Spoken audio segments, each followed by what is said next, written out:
the Gaggle, where we challenge and, if necessary, destroy media narratives. I'm George Samueli. It is now, God, it's kind of 9:20 p.m. here in very cold, very miserable, wet, rainy, dismal city of Budapest. Um, as you know, as per usual. Welcome everybody who has joined me.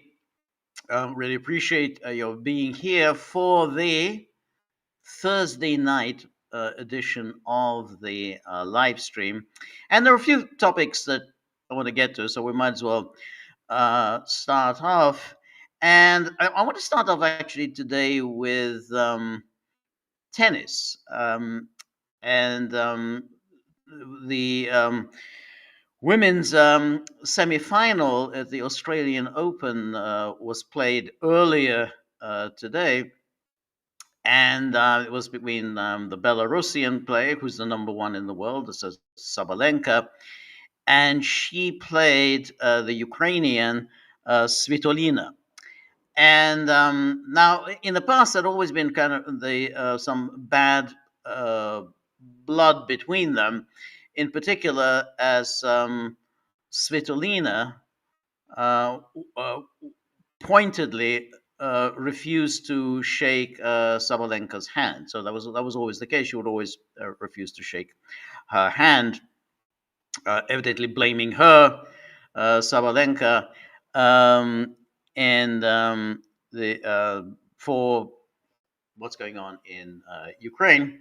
And of course, the media have repeatedly have wanted to suggest that Sabalenka is somehow pro-war. She supports the war. She's pro, Lukashenko and whatever. But in any case, she won the semi-final today quite handily, and the Australian, I guess, the electronic notice board presented it as that somehow they gave advance warning that there will be no handshake at the end of the match, because that's always the rule in these contests, which is that you're supposed to shake hands. So here was the notice on the electronic notice board at the Australian Open today, and here you can see it. Please note, at the conclusion of the match, there will be no handshake between the players. We appreciate your respect for both athletes during and following the match. So this came about because Svitolina, as I said, she was always refused in the past to shake Sabalenka's hand, and the Australian authorities have said, yeah, well, that's fine, even though such conduct is prohibited. I mean, that because that's just regarded as unsportsmanly, not to shake hands with your opponent. So they made a special dispensation for Svitolina. Okay, you don't have to shake the hand of Sabalenka. But of course, they should never have done that, because athletes are athletes and politics is politics, and you can't take it out on your opponent, whatever your feelings may be about the government of Belarus. But of course, that way of thinking, which applies to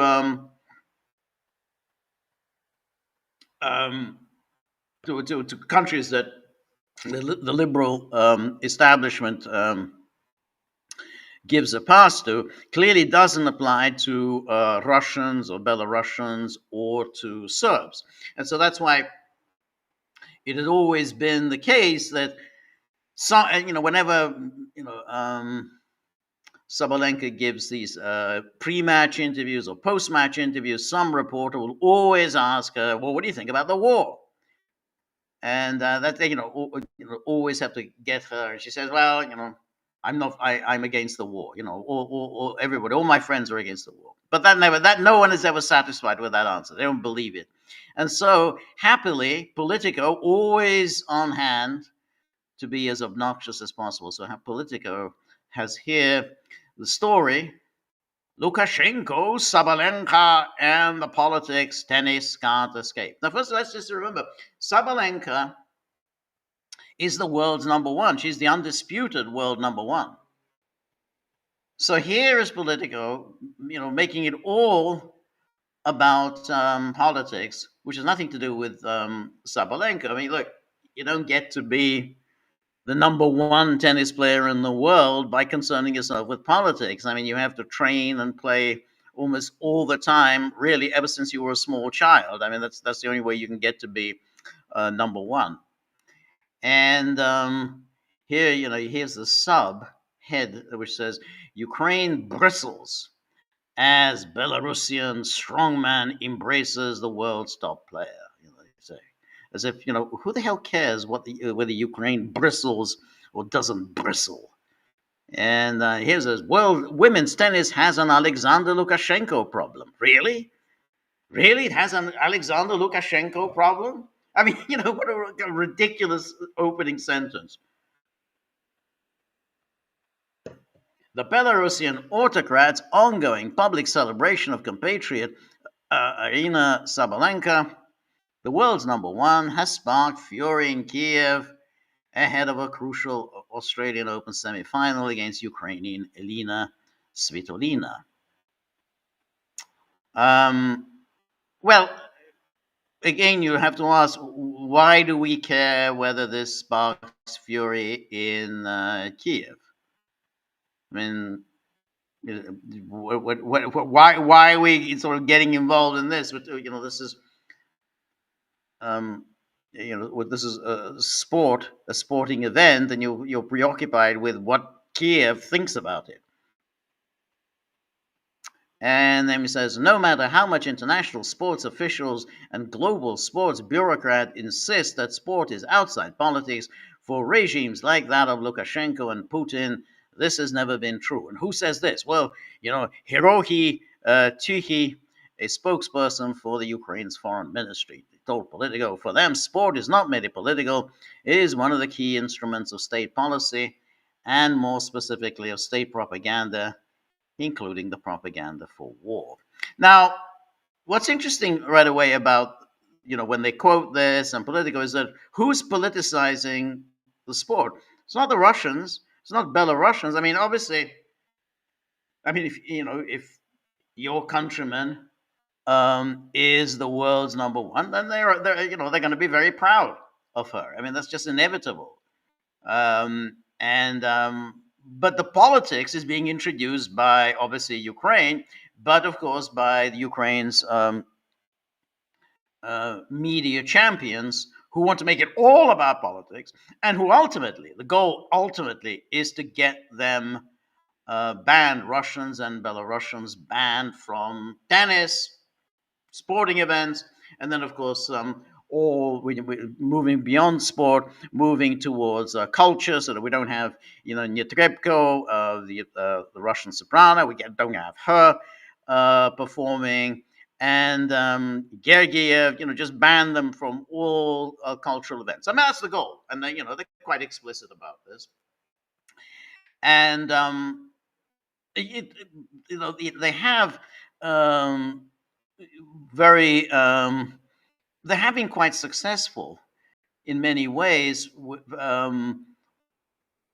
by, if not banning Russians and Belarusians, by putting so many different hurdles on them that in effect they become marginalized in sports. So, for instance, Russians and Belarusian athletes are not allowed to compete under their own flag. I mean, that's not just in the Olympic Games, but in all competitions. So Sabalenka, she has to be on a neutral flag. So she's never identified as Belarusian. She is under a neutral flag, and um, and just look at Marty. Always introduces himself with a hilarious meme. And let me say, Marty. Marty says is Putin today shaking hands with Jolani, who's in. I think it was yesterday. Jolani was in Moscow, and as Marty says, the Russian number one has no problem with handshakes. No, no, he has no problem with handshakes. It's kind of interesting that this is the second visit by Jelani. I mean, really, the last one was very recently, just about a month ago. So it's another visit to Moscow. Um, I guess he is hoping to have bounce a few balls in the air because he's not really in a terribly strong position. You got Israel is you know giving him a hard time. So I mean, I think he will eventually push the Russians out of Syria. The Americans will insist on it. But at the moment, I think he would probably like a certain amount. I mean, he's already pushing them out. I mean, they're already being limited in the bases that they're able to use in Syria. But I think eventually he will push the Russians out altogether. And Marty, has Merry Thursday, George and Gagglers, and here's a picture of Starmer. Yeah, Starmer's in Beijing, doing his his usual nonsense. Yeah, there's two-tier Kier, as he's known as. But anyway, going back to um, Sabalenka and the Russian athletes, and so she, she's Belarusian.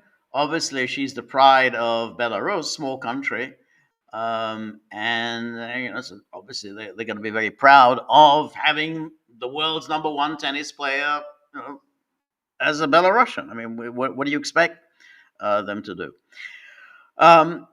She has never done anything political. That's important. She's never said anything political. She's never said that she supports the war. But Politico and these media outlets always want to suggest that she is political. And it's the same with they've done that with Netrebko and Gergiev. Well, Gergiev's a little more political, but not really. But the goal is to ban them all together. And in some ways, it has been successful because now you have Russian tennis players who, they're obviously they can't perform under the Russia's flag, and now they perform under the Kazakhstan flag. So what happens is that Kazakhstan sponsors them. They bankroll their training and coaching and all the rest. Their travel and so on. But in return, they have to compete under the Kazakhstan flag. And the Sabalenka's that's the Sabalenka competitor in the Australian Open final will be exactly that, a Russian woman who competes under the Kazakhstan flag. It's understandable why they would do it. I mean, if your country is reviled and demonized, think, okay, well, I'll compete under Kazakhstan flag, and they'll give me lots of money, and all they want from me is to claim that I am from Kazakhstan, which I'm not. And so you have this ludicrous situation whereby journalists and commentators, claim, well, this player, she's a Kazakh player, this young Kazakhstani star. And it's so ridiculous. She's never been to Kazakhstan. She doesn't know Kazakh. She doesn't know any Kazakhs. She has no connection whatever. She's never lived there, never worked there, has no family connections there. She's Russian through and through, but she's a Kazakh. She's a Kazakh player. Um, so that is now. I think it's to Sabatini's credit that she hasn't played that game any more than Sharapova did. You know, I was never a huge fan of Sharapova. She was not a particularly appealing person, but you know, to her credit, Sharapova, even though she lived outside of Russia pretty much all her life, but she's nonetheless identified as Russian. In those days, they still were allowed to sport the Russian flag. So, but Politico is very unhappy about this. They're trying to find a way to get Sabalenka out, and so here's this. Just going on with this article, and this is the Ukrainian drearily goes on, and then the Ukrainian criticism has put Sabalenka, winner of 4 Grand Slams, the most prestigious tournaments on the tennis calendar, and her relationship with the Lukashenko regime back in the spotlight. There's no relationship, but the relationship consists of essentially that she doesn't condemn Lukashenko. I mean, and then you have to ask, well, why is she expected to condemn Lukashenko other than you don't like Lukashenko? It says Belarus, like its close ally Russia, has used sport as a soft power asset on the world stage, even as the West ostracizes Minsk over its support for Moscow's all-out war on Ukraine. That's not quite true. I mean, the Trump administration, hoping to break the relationship between Belarus and Russia, the Trump administration has gone out of its way to cultivate Lukashenko. They did it in the first term, but they're doing it again. And here's Sabalenka, whose visibility as the world's best female tennis player has made her a central figure in Belarusian propaganda. Central figure in the Belarusian propaganda. You know, I mean, they come up with this nonsense. Well, all they mean by it is obviously Belarus is very proud that one of their own is the world's number 1 tennis player. I mean, that's not every day that somebody gets to be the world number 1. She faces Svitolina in Melbourne on Thursday morning in a match that has added geopolitical significance while Russia's full-scale invasion rages on. Sabalenka, who was born in Minsk and now resides in Miami, has links to the Belarusian authorities that date back years. Links. And then what is this like? She met Lukashenko in 2017. So she was just a teenager then. So that's the link. You know, she met her in 2017, shortly after beginning her rise to the top of world tennis. In 2020, during a massive anti-government protest over a rigged national election, over allegations, you alleged it was rigged. You have no basis for claiming it's rigged. Rigged national election. She signed a pro-Lukashenko letter, and unlike other athletes who later retracted their endorsement, never withdrew her signature. Well, that's very interesting because I followed the link in that political article, and that link did not lead me to a letter, and did not lead me to a list of signatories, and did not lead me to any evidence of Sabalenko and signing any kind of a letter. That doesn't. I'm not saying that maybe she signed some. I don't even know what a pro Lukashenko letter was, since they don't explain what it was. But I didn't find it. That year, with thousands of protesters jailed and many facing torture at the hands of Belarusian authorities, she celebrated the new year with Lukashenko, drawing howls of protest from Belarusian dissidents. Well, okay, she was invited to a New Year's Eve party, um, attended obviously by the president. Uh, you know, generally you don't turn down such invitations, and it's particularly weird that on the one hand they say, oh, there's a police state torturing, you're doing whatever, imprisoning, God only knows the sort of things that Lukashenko does, and yet at the same time you expect a young girl whose parents live in Belarus, you expect a young girl to turn down an invitation to a New Year's Eve party with the president. So apparently, well, he tortures people, he imprisons them, kills them, no doubt, according to Politico, and yet this young girl is expected to refuse an invitation to a New Year's Eve party. Um, this is the kind of nonsense that this is the media at its dumbest. Really, really, really dumb. I mean, they used to do this kind of thing with Shostakovich. This is what I like. Somebody says, "George, you were right." Well, that's great. I think that's exactly. I don't know what I was right about, but but I like I like the sentiment. Um, and so yeah, I mean, back in the day during the Cold War, you would have Western media, Western intellectuals would confront Shostakovich. Hey, why don't you stand up against Stalin? you know, you know, you don't just stand up against Stalin. You have to know how to play the game. So here's, the Sabalenka. She's just, barely out of her teens. She's very young. Her parents live in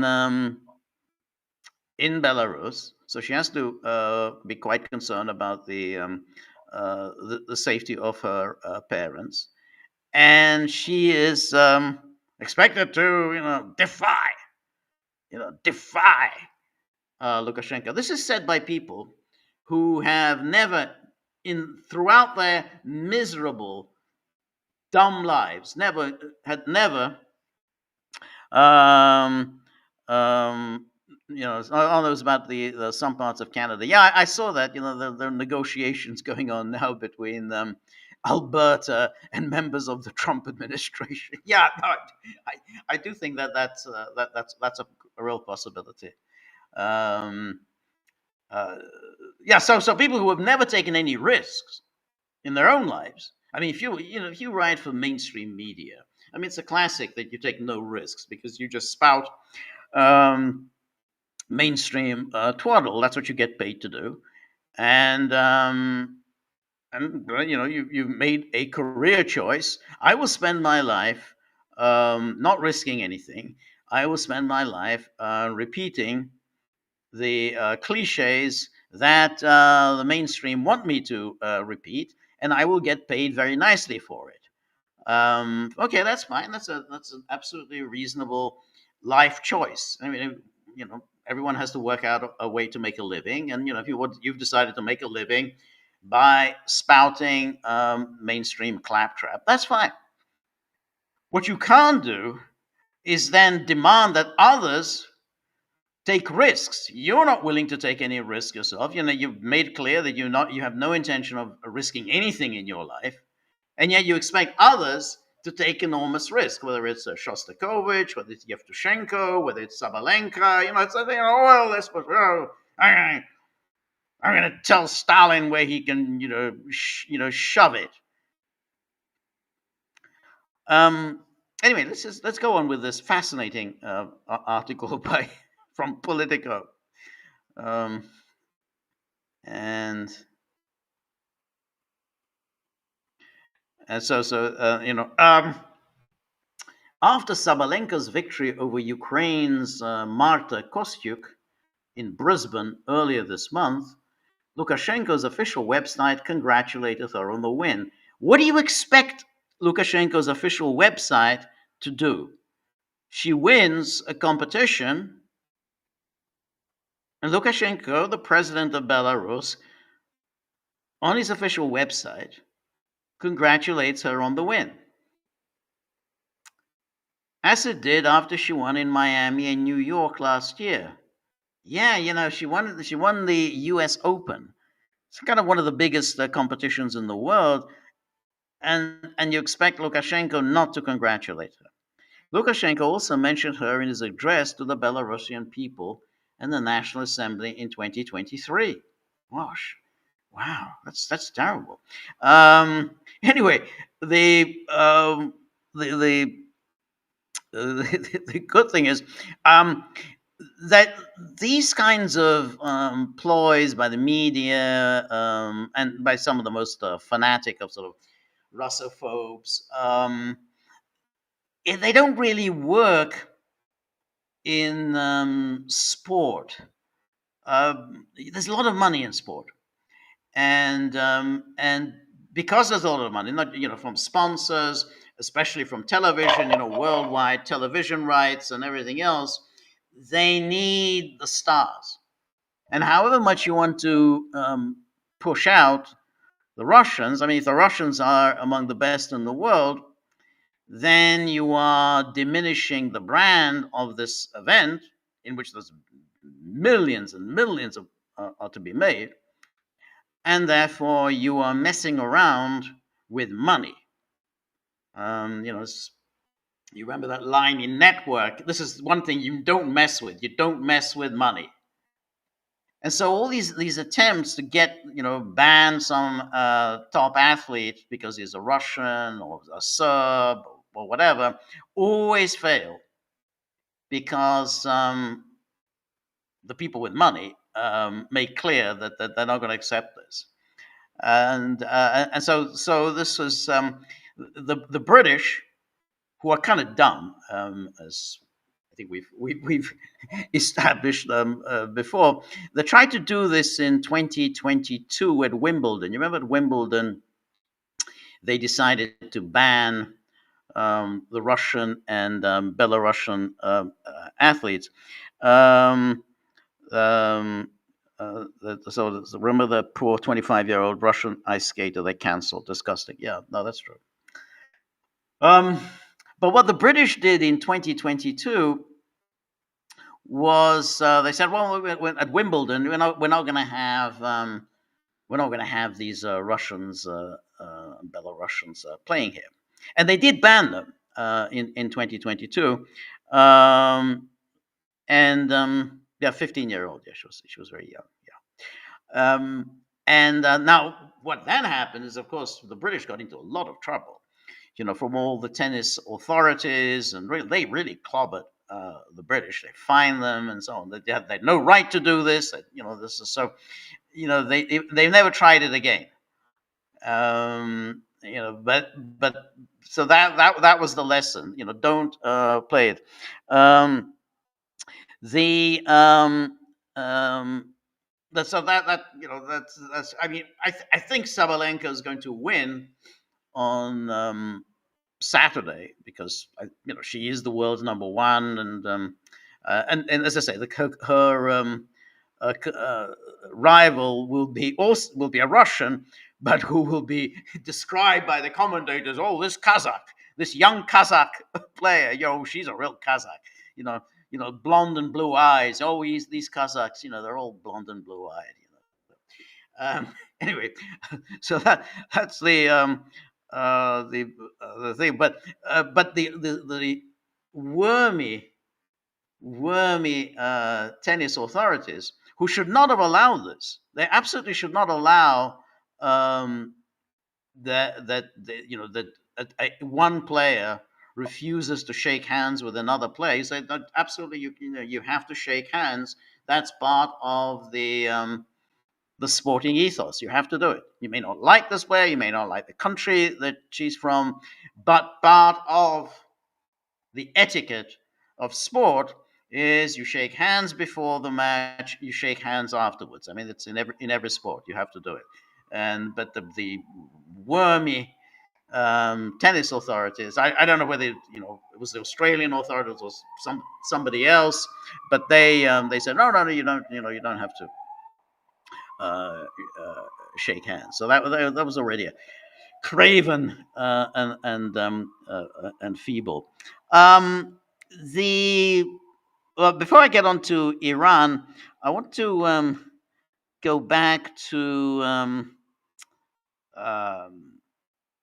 the immigration issue in Minnesota. If you remember, I was saying on Tuesday that if Trump fails in Minnesota, that will be that's going to be the end of any attempt to bring the immigration under control, and not just in the United States, but everywhere. Well, because what's happening in the United States is being closely watched in Europe, where immigration is a huge issue and has been for at least 10 years, even more, probably more like 15 years. It's what's led to the emergence of the AfD party in Germany. It's the number one party in Germany. It's what led to the Reform Party in the UK. It's the number one there. So they're all watching what happens in the United States, because up until Trump, all these so-called populist parties and politicians had always promised that they will bring immigration under control. Well, they'll stop it, they'll make it zero, no one comes in, and then they're going to begin deportations. Because, people are in the country illegally, you can't just sort of leave them there, you have to begin deportation. So they all promised this. And more or less, the little game was that you can promise these things, but then you never fulfill those promises. And then, then there'll be another election, and then, and then you make the promises again, and so on. So, never that. And in fact, on the contrary, what often happens is that the supposedly anti-immigrant party, which is the Conservative Party in the UK, actually is much worse on immigration than the Labour Party. The Johnson surge, the Boris Johnson surge, was something almost unheard of. What happened under Boris Johnson during his time as prime minister? I mean, it's just mind-boggling how massive the immigration surge overwhelmed Britain. It was much bigger than even under Tony Blair, and has clearly played a huge role in Johnson's downfall in 2022. So,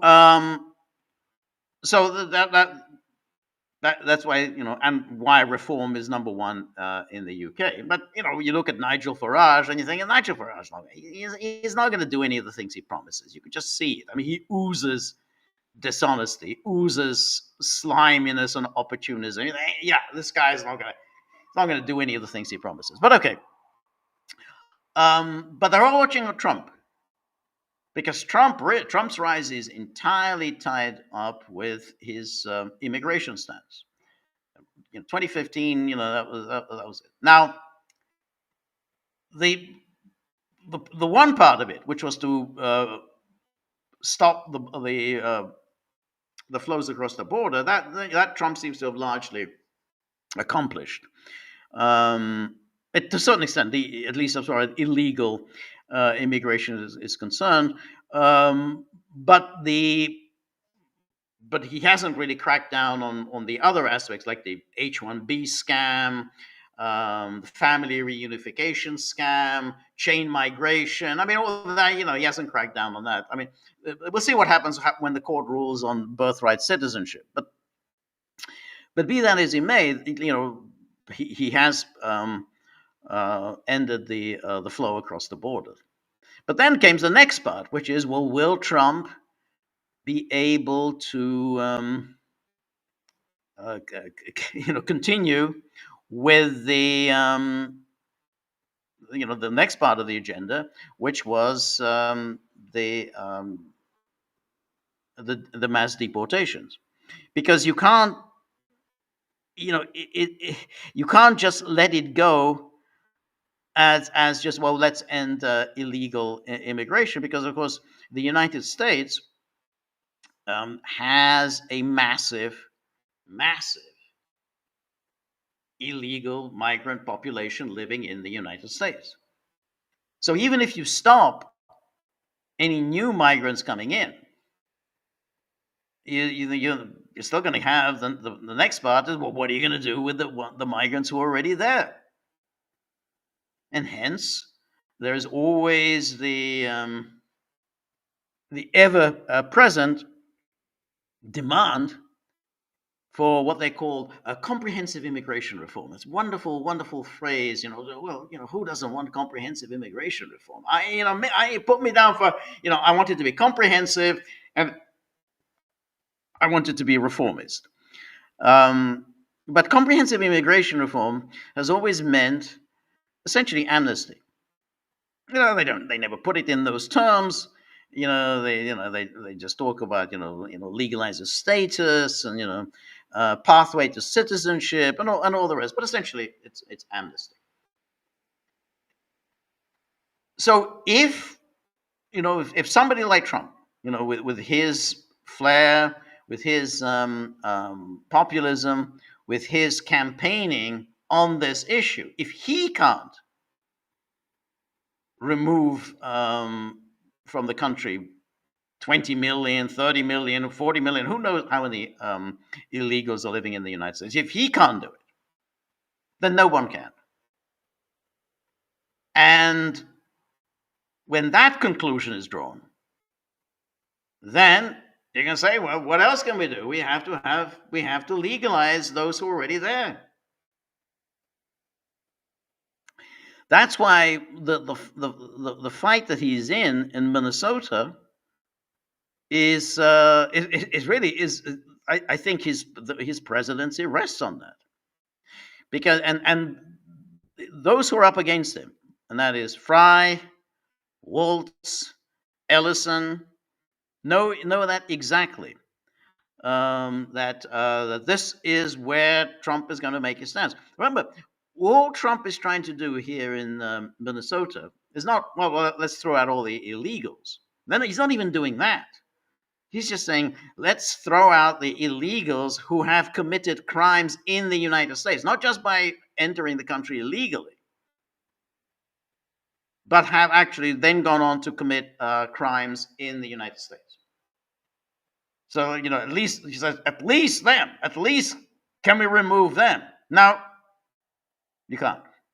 Well, what about the people who have committed serious crimes, like crimes of violence? Can we remove them? Nah, I don't think so. And so if that doesn't go through, then you're going to get the cry, which is, hey, isn't it time for comprehensive immigration reform? And lo and behold, that is indeed what is now happening. And I said this would happen, and it's boom, it's already happening.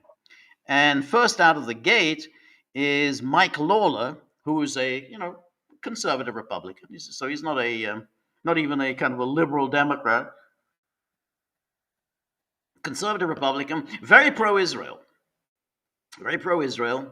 very anti-Russian. So kind of pretty much a mainstream Republican.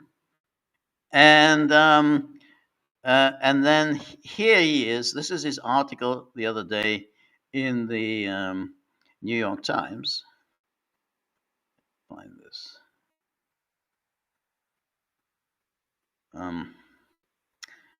Here it is. GOP congressman. We need to wake up after Minneapolis. Ooh, we need to wake up. Why do we need to wake up? And he says the deaths of Renee Good, Alex Pretty in Minneapolis this month were tragic and preventable. No matter where you stand on immigration enforcement, the shootings show that what the country has been doing is not working.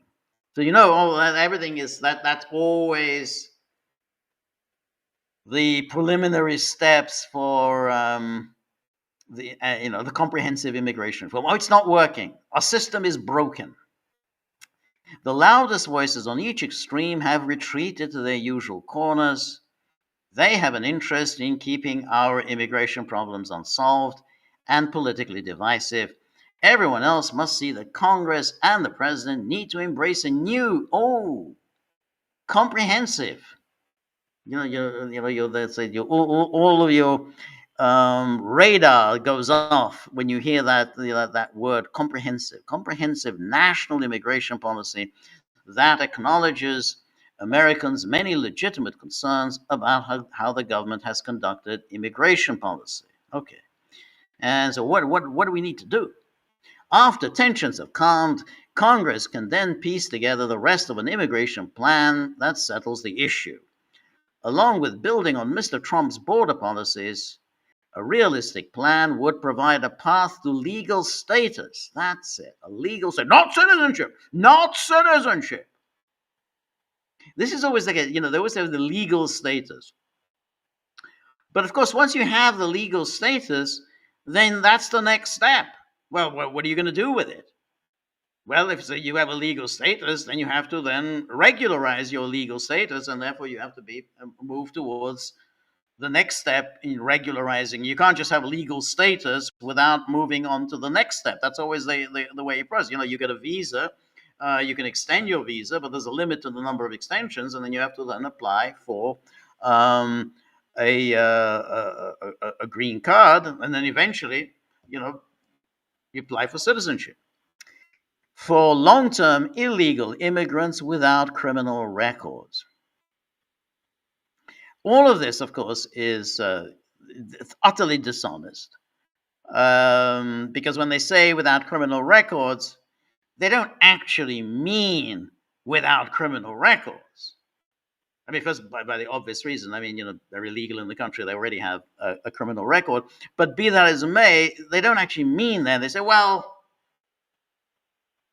if you haven't been convicted of a felony. So they said, okay, if you've been convicted of a misdemeanor, then that's okay. That's not really a criminal record. And then you say, okay, well, here's a person. He's been convicted, of a kind of serious misdemeanor.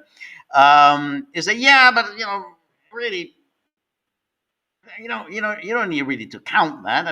Yeah, all right, he was driving under the influence. Okay, that's not that bad. Hey, he assaulted somebody. Well, okay, but he just assaulted somebody. He didn't actually kill the person.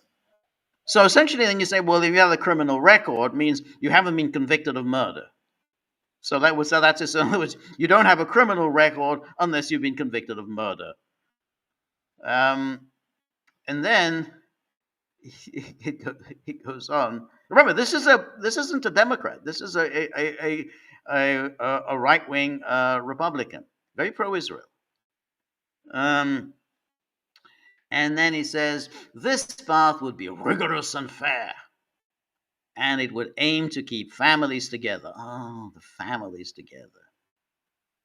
Because one always asks, well, all right, well, I think it's a great idea to keep families together, but why do they have to be together here in the United States? There are families in other parts of the world. In most parts of the world, people live in families, so you can live somewhere else and keep your family together.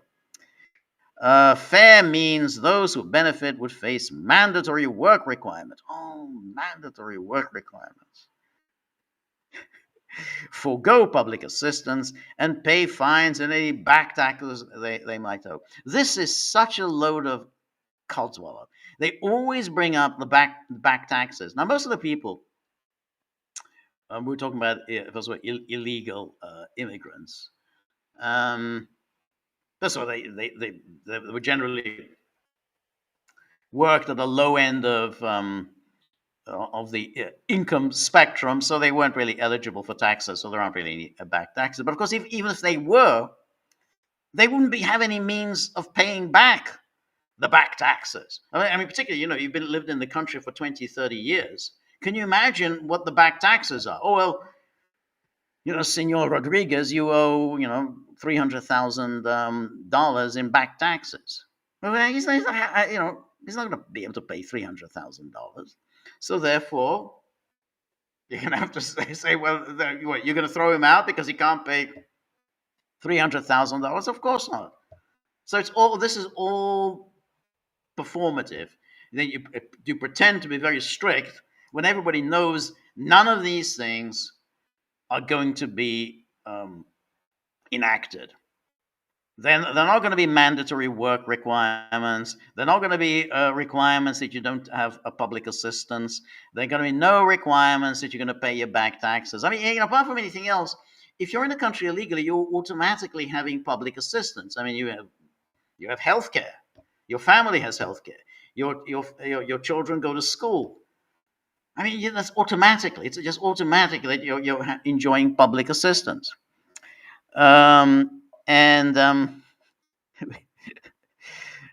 so, but it sounds good. It's the kind of thing. The New York Times. Oh, yeah, we're really getting tough on this. These are tough conditions that we're going to impose. Even though, not nudge, nudge, wink, wink. Everyone knows you're not going to impose any of these conditions. Back taxes. And then Congress would have to change the legal immigration system too. Lawmakers should create a system in which applicants' merit matters more than it does now. Oh, that's it. We're going to have merit-based immigration. It's going to be based on merit. Everyone knows that that's an absolute scam. The H-1B visa has nothing whatever to do with merit. It's all about bringing in cheap labor. So that but it sounds good. Oh yes, well I only support bringing people in who are excellence. So we have bring in a computer programmer from Nigeria. Apparently American universities just simply can't produce computer programmers. Yeah, excellence. It's those things are all scams. And then I'm the husband of a naturalized citizen. My wife came to the United States in pursuit of a better life. I will always fight to provide opportunity to others who have the potential and desire to contribute to America's success. So that is the usual argument based on anecdote. But my wife is a naturalized American citizen, so therefore I support naturalization. But I think the problem with that argument, and this was said many years ago by Peter Brimelow, who I think has been one of the most prominent immigration restrictionist advocates. He said, well, if that's going to be your criterion, then of course you have to then end all arguments in favor of abortion. Because since we're all alive, and we're all alive only because we weren't aborted, then automatically you would have to be against abortion. I mean, if it's going to be based on personal anecdote, well, I'm alive. My parents did not abort me, and I'm happy that they didn't abort me. Therefore, based on personal experience, I'm against abortion. I mean, it was just simple. There's no two ways about it. And that's the problem. If you're going to make it on your argument on the basis of this kind of personal anecdote, then that's where the logic leads. As I say, it wasn't my argument, but I think it's a very strong argument. Anyway, that's Mike Lawler. And when he's not advocating on behalf of Israel. And then we must be a nation of laws and so on and so on. And then we have the 40 years of failure. So now the 40 years of failure, I wonder why does he start 40 years? I guess the 40 years of failure, he starts presumably the last time there was amnesty. So in other words, the 40 years of failure is that we haven't had amnesty for 40 years, because that was the Ronald Reagan amnesty. Because obviously many people came to the country in the expectation that there'll be an amnesty. And time and again, there were promises that there would to be an amnesty. George W. Bush tried it twice. Obama tried it. And so he regards that as 40 years of failure. Anyway, here's an article in the Washington Examiner by Byron York, who's actually kind of a pretty sensible um, journalist, and he kind of says, yeah, this Minneapolis, what's happening in Minneapolis, is going to lead to this push for immigration reform. This is where it's ending up. You know, if Trump is going to fail to enact his agenda, then there's no other way around it than push for, well, let's legalize. I mean, we tried the deportation, that hasn't worked, so what else can we do other than legalization? So here's Byron York, who says comprehensive immigration reform has failed several times in Congress. The issue is too fraught, too complex, and the parties are too far apart for a fundamentally divided House and Senate to pass far reaching legislation. Nevertheless, calling for comprehensive immigration reform remains a safe strategy whenever immigration becomes a hot topic. For example, when the public finally caught on to the fact that President Joe Biden had set off a huge rush of millions of illegal immigrants, Democrats ran for political cover. Rather than demand that Biden close the border, which they didn't want to do, and would also anger their activist groups, Democrats instead called for comprehensive immigration reform, which made them sound like they wanted to address the problem. It was a safe harbor in a political storm.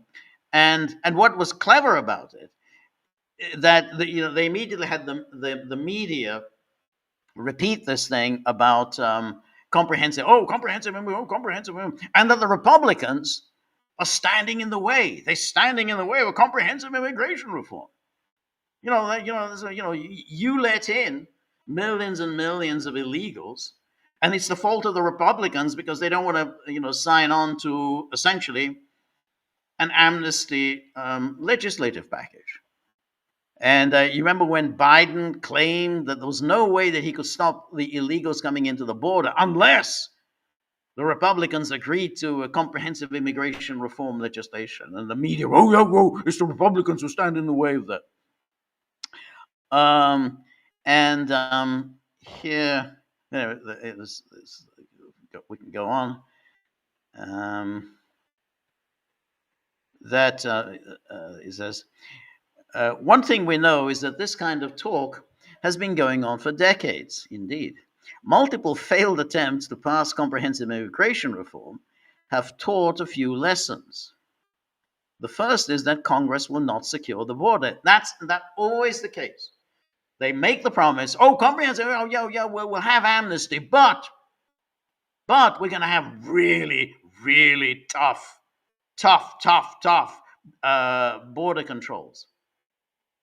They never really spell out what they mean by tough border controls, other than they're going to throw a lot of money at the border, but they never explain what it is they're going to do with all that money. And then they say, well, we're going to spend the money on sensors. Sensors, the sensors. The sensors. What are the sensors do? Well, the sensors will know where the illegals are coming in. Okay, so they're going to be observing the illegals coming in. That's fantastic. So you're going to spend billions of dollars on observing illegals entering the country.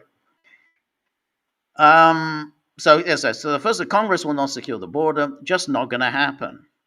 On the other hand, a president can do it or not do it. Trump is doing it, but the next president could undo that progress at the border, just as Joe Biden did from 2021 to 2025. Yeah, exactly. The second lesson is that Congress will not legislate Trump-level deportation numbers. Nope. I mean, it looks like even Trump is not able to do it. And even if it did, it would take measures to ensure that its own law is never enforced. Back in 2006, amid another immigration debate, that was the second George W. Bush attempt at amnesty.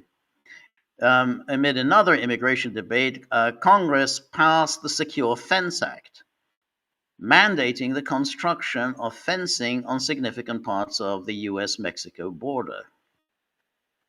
The next year, it passed a bill saying that nothing in the Secure Fence Act required any actual fencing to be built. So you just thought, oh, we passed the Secure Fence Act.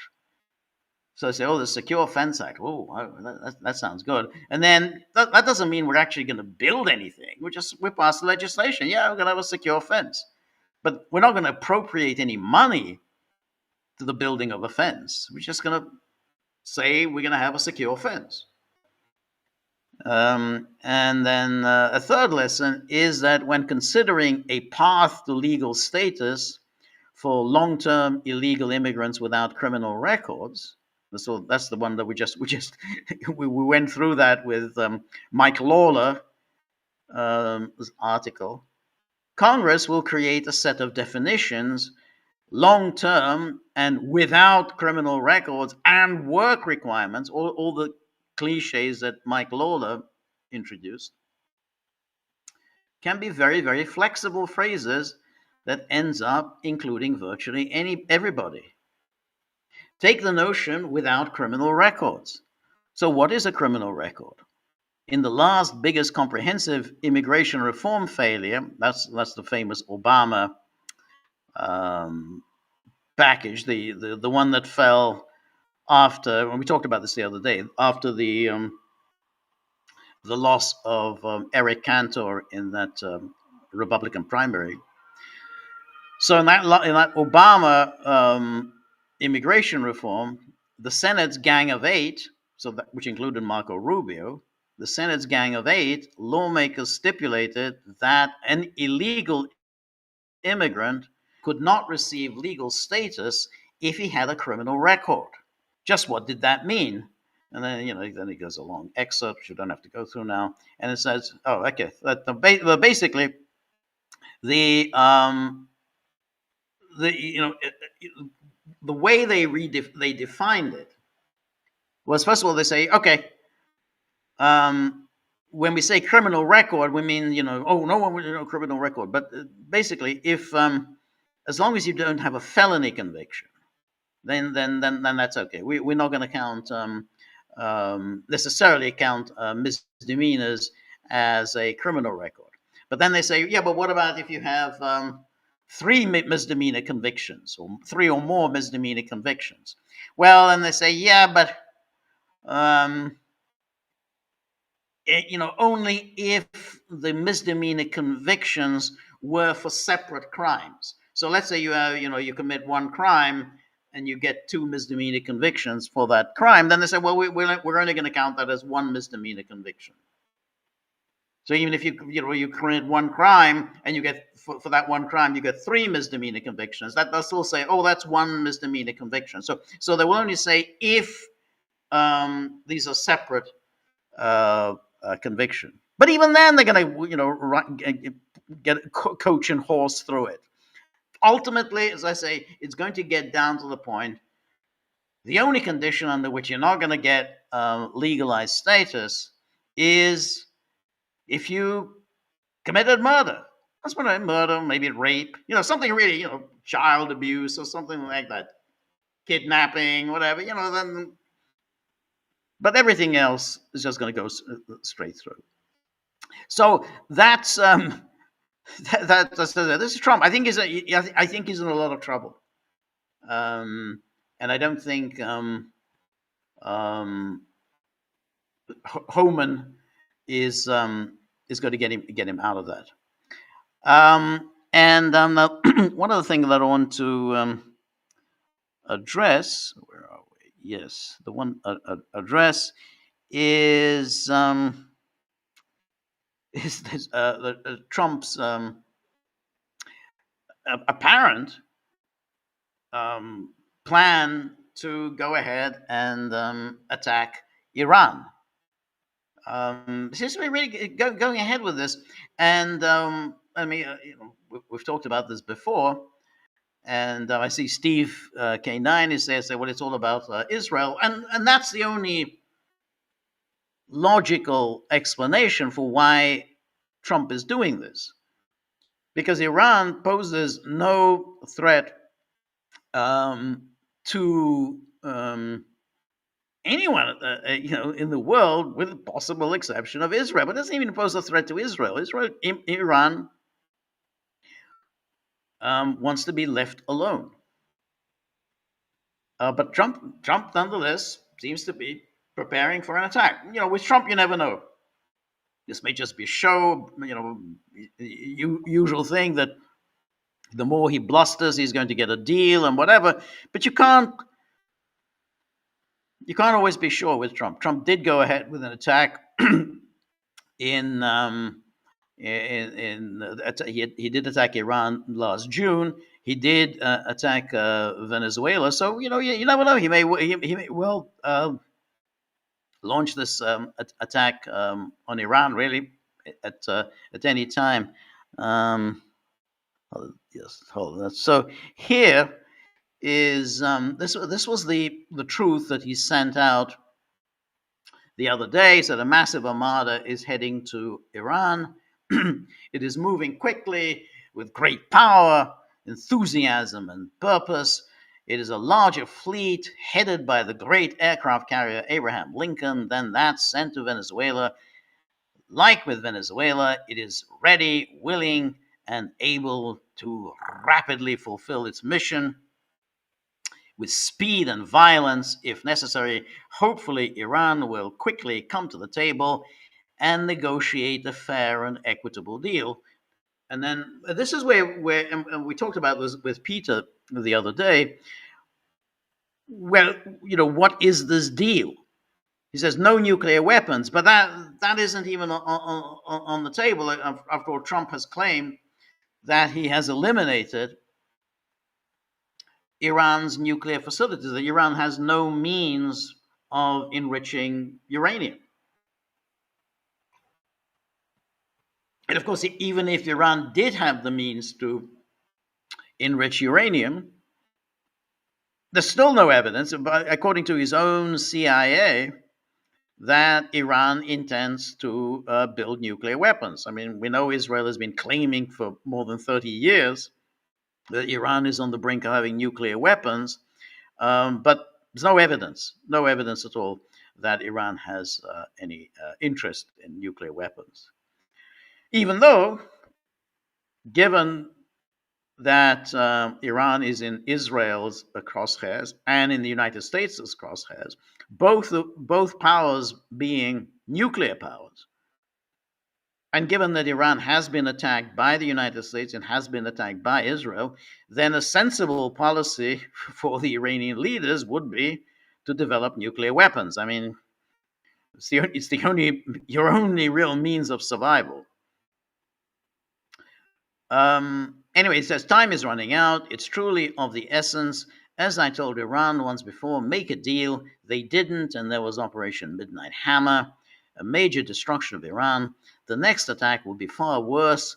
Don't make that happen again. Thank you for your attention to this matter. So there is he's saying that we're ready to go. We're ready to attack again. We did it in June. We're ready to go.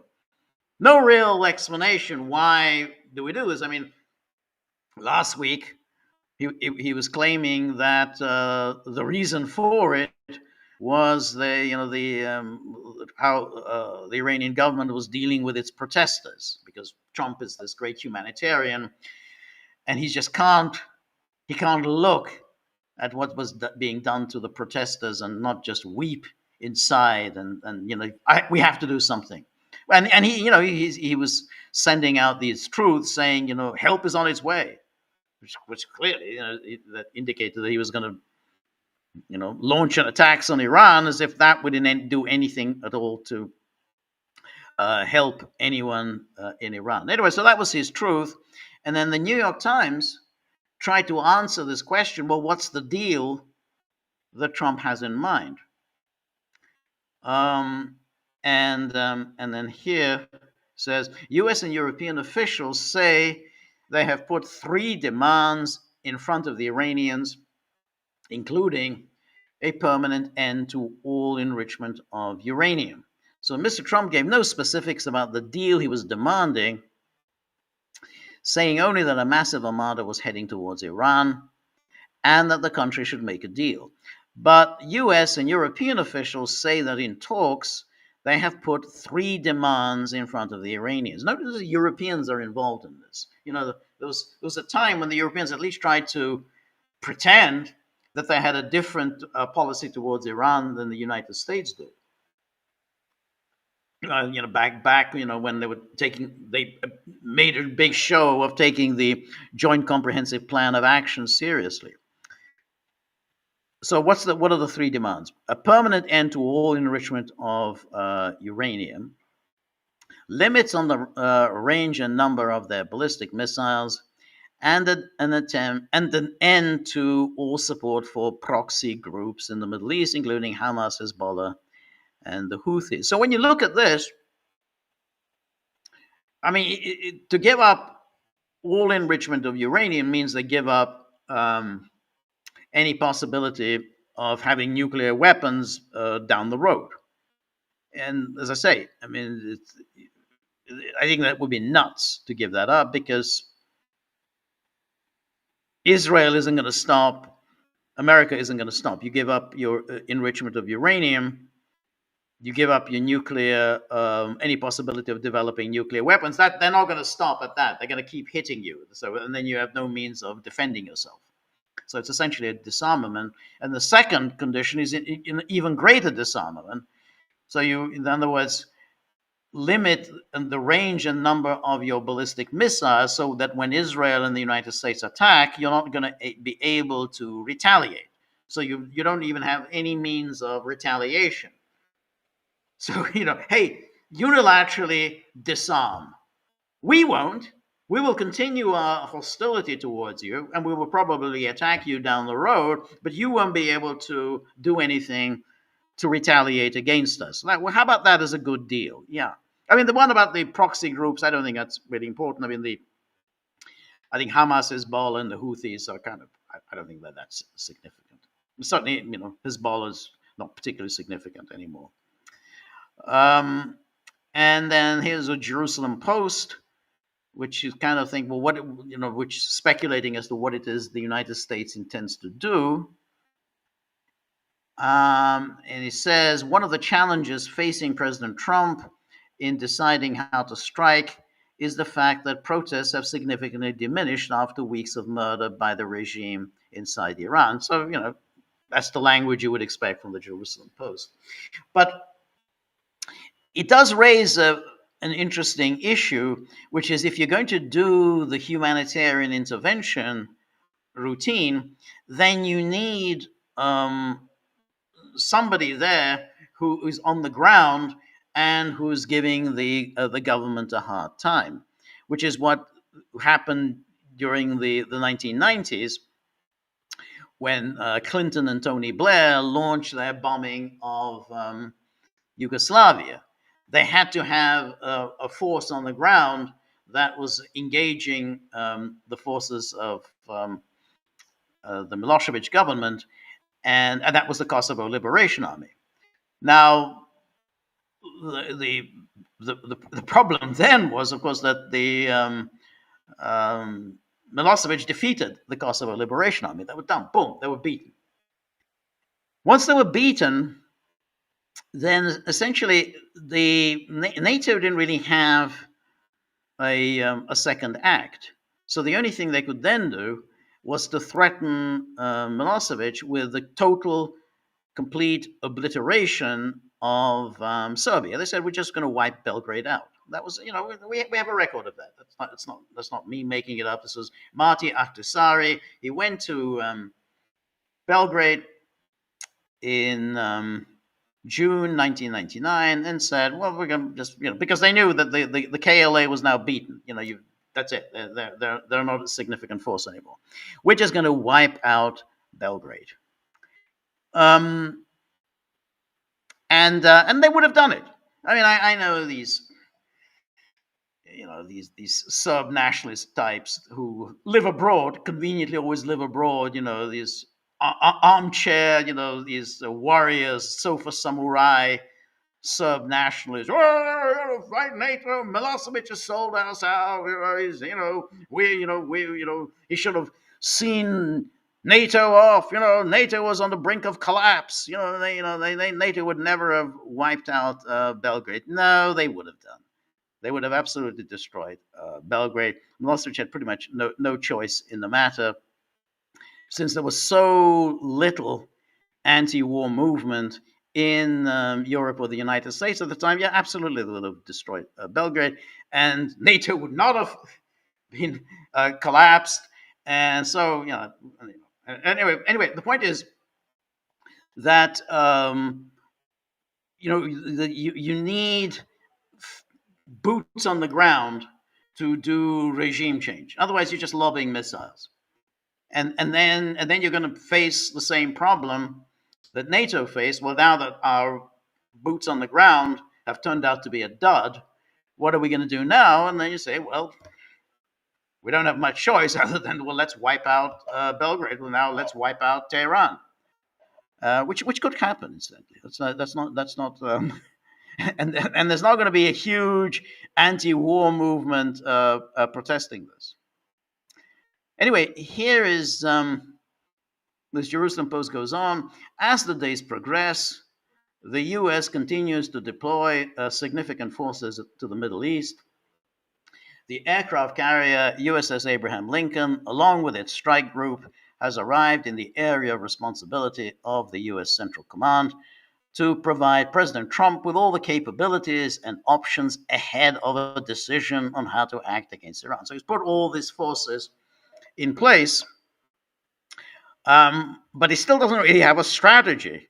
Yeah, you can lob missiles, you can absolutely level Tehran, but you're not going to do regime change. So then they think, okay, well, this raises a key question. Is there an action that could lead to the fall of the regime, even in the absence of a public demonstration? According to reports, President Trump has requested a focused and meaningful operation, an indication that he has no desire to become embroiled in prolonged warfare. And of course, no boots on the ground. Among the options under consideration is striking Basij facilities and individuals who order the killings and brutal suppression of protests. Well, okay, you can do that. That's not going to give you anything. The Jerusalem Post reports that the administration is examining the possibility of imposing a naval blockade. That's the naval blockade.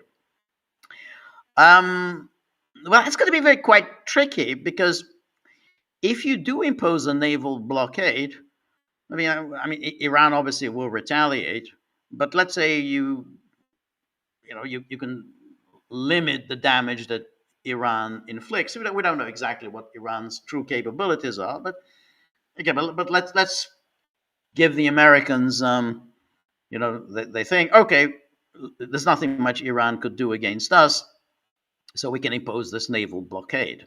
Act of war, but so what? It's an act of war against Iran. Iran's, it's not a great power like what we are.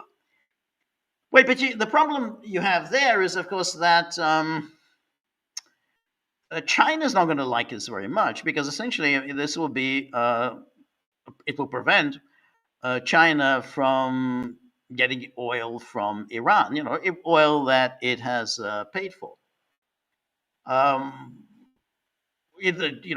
think in those circumstances, China will almost certainly reconsider the posture, the sort of, not exactly a very creditable posture of limiting the assistance it's provided to Russia. Now, I think would absolutely provide serious support for Russia, for the obvious reason that you now have the United States rampant. It's just and is willing now to cut China off from its trading partners. So we can't get our oil anymore. So we couldn't get any oil from Venezuela. Okay, we weren't importing that much from Venezuela, but China is certainly importing a considerable amount of oil from Iran. So an imposition of a blockade on Iran would cut China off from oil. That's a serious step, and therefore then China would have to reconsider its posture to the war in Ukraine. Um, so that the notion that this is somehow some that's a well, at least we're not bombing Iran. This is the sort of like people like Steve Bannon, anti-war peacenik Steve Bannon. He's all in favor of a naval blockade of Iran. Well, this isn't Lindsey Graham, I'm no Lindsey Graham, I'm not one of these neocons. I'm no Lindsey, Lindsey Graham wants to lob missiles at Iran. I don't look missiles. I just want to impose a naval blockade. It doesn't matter. A naval blockade is an act of war as much as lobbing missiles is an act of war. So, and is a serious a step. One's as serious a step as the other. In fact, I think a naval blockade is a more serious step because it really does pose a serious threat to China.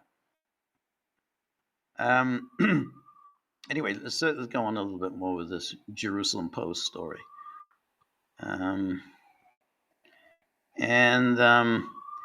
So the naval blockade, President Trump previously took a similar step against the Maduro regime in Venezuela, and a few weeks later launched an operation aimed at capturing President Maduro and his wife. The advantages of such an operation are clear.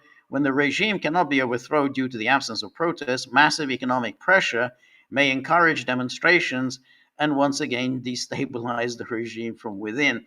Well, it may or may not. First of all, if there are, I doubt very much that there'll be massive economic. I mean, if the economic pressure is coming from a naval blockade, I don't know whether people are going to come out on the street to protest against the government when it's the United States that is imposing the naval blockade. But even if that did happen, as I say, which goes against historical experience, but even if it did happen, the government would just use massive force to put down the protest. I mean, if you're unhappy about the level of violence used recently against the protests, then you're going to be really unhappy.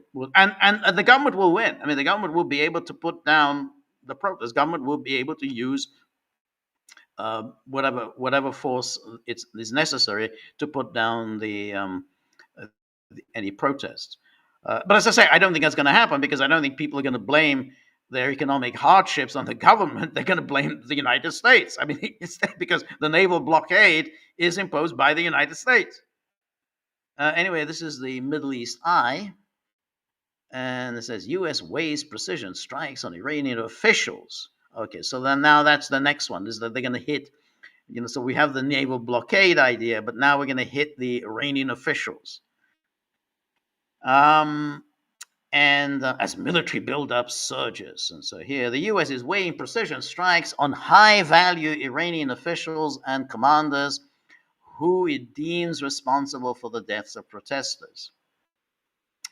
And then the strikes could come as early as this week, but that timeline could shift. And then discussions within the administration have been described as chaotic, with a debate over what the repercussions will be in terms of Iranian retaliation. The Trump administration has toyed with attacking Iran for nearly a month, blah, blah, blah, and so on. And then the U.S. is now in a stronger position militarily to launch an attack than at the beginning of January because they've put all these forces in place. There's more warplanes, air defense systems, and battleships. And the buildup appears to be reaching its peak. U.S. Central Command said on Monday that the Abraham Lincoln aircraft carrier was in the Middle East after sailing from the South China Seas, and then that carries the warplanes, jet fighters, and electronic warfare planes, and then guided missile destroyers. That's part of it. Anyway, then they've got some more warplanes. Now, what's happened is that the EU, always on hand to lend their dubious authority to some nonsensical scheme. So this is the EU that we spent last week extolling their virtues. Well, I didn't, but others did. That they're standing up for sovereignty. They're standing up for territorial integrity. Greenland! We are standing up for Greenland. We're going to face down the Americans. We're going to take on the Americans and we're going to face them down because we care so much about the 55,000 Greenlanders. And, they were, rallying around Mark Carney's smarmy posturing. Greenland, 55,000 Greenlanders. What about the 90 million Iranians? Oh, well, that's different. So anyway, the Europeans have now chimed in and said, yeah, we're imposing sanctions against Iran. Well, they're sanctioning the Iranian Revolutionary Guard. I think following the Americans in labeling them as a terrorist organization. So they, but I thought the Europeans were, for sovereignty. No. Anyway, the Islamic Revolutionary Guard Corps has been blamed for thousands of deaths, and EU countries are close to adding the group to a terror list, which they did today. So this is anyway. The EU is closing in, and they could be added to the list if it secures support at a meeting of the bloc's foreign affairs ministers in Brussels on Thursday, and that happened today. And then he goes on. Several countries, including France and Italy, had opposed the move, but no longer do so. Oh, thank God! After all that shouting last week, their voices grew hoarse from so much shouting on behalf of Greenland and for Denmark, the sovereignty, integrity, and freedom and independence of Denmark. And here they are. Hitting Tehran. When are they hitting Tehran? They're hitting Tehran at the moment that the United States is planning to bomb Iran. And however, France, which was the staunchest opponent of the terror designation, on Wednesday evening dropped its opposition. The Élysée Palace told Politico earlier. Foreign Minister Jean-Noël Barrot, that guy is such a fool. Well, that's almost like a redundancy when we talk about these European statesmen. But we'll look at this. It's Ursula von der Leyen. She sends out this tweet. I welcome the political agreement on new sanctions against the murderous Iranian regime. So they're throwing in this murderous just at the right time, just as the Americans are prepared. She knows where we go. The Americans have brought their entire armada. They put them in place. And she's now talking about the murderous Iranian regime. And on the designation of the Islamic Revolutionary Guard Corps as a terrorist organization. No evidence as to, incidentally, that they are a terrorist organization or that it's murderous. They're restoring public order, kind of the way the Europeans did with massive force during the time of the COVID protests, during the time of, the Yellow Vests. Quite extensive force was used. Remember the dogs? They set the dogs against the protesters. That wasn't nice. You get one of these Doberman pinchers grabbing your arm. That's painful. So this was long overdue. Terrorist is indeed how you call a regime that crushes its own people's protests in blood. Europe stands with the people of Iran, and I'm sure the people of Iran are very grateful. And their brave fight for freedom. So that's Ursula. And here, when a Thursday night live stream can never be a proper Thursday night live stream without a contribution from Kaya Kallas, Europe's foreign minister. Iran's security forces are responsible for mass killings. Today, we are imposing new sanctions on those directly responsible for the violent crackdown on protests that has killed thousands. I also expect that foreign ministers will take a political decision for the EU to designate the IRGC as a terrorist organization. Because if you act as a terrorist, you should be treated as a terrorist. And then she can't let it go. And she said, repression cannot go unanswered. EU foreign ministers just took the decisive step of designating the IRGC is a terrorist organization. Any regime that kills thousands of its own people is working towards its own demise.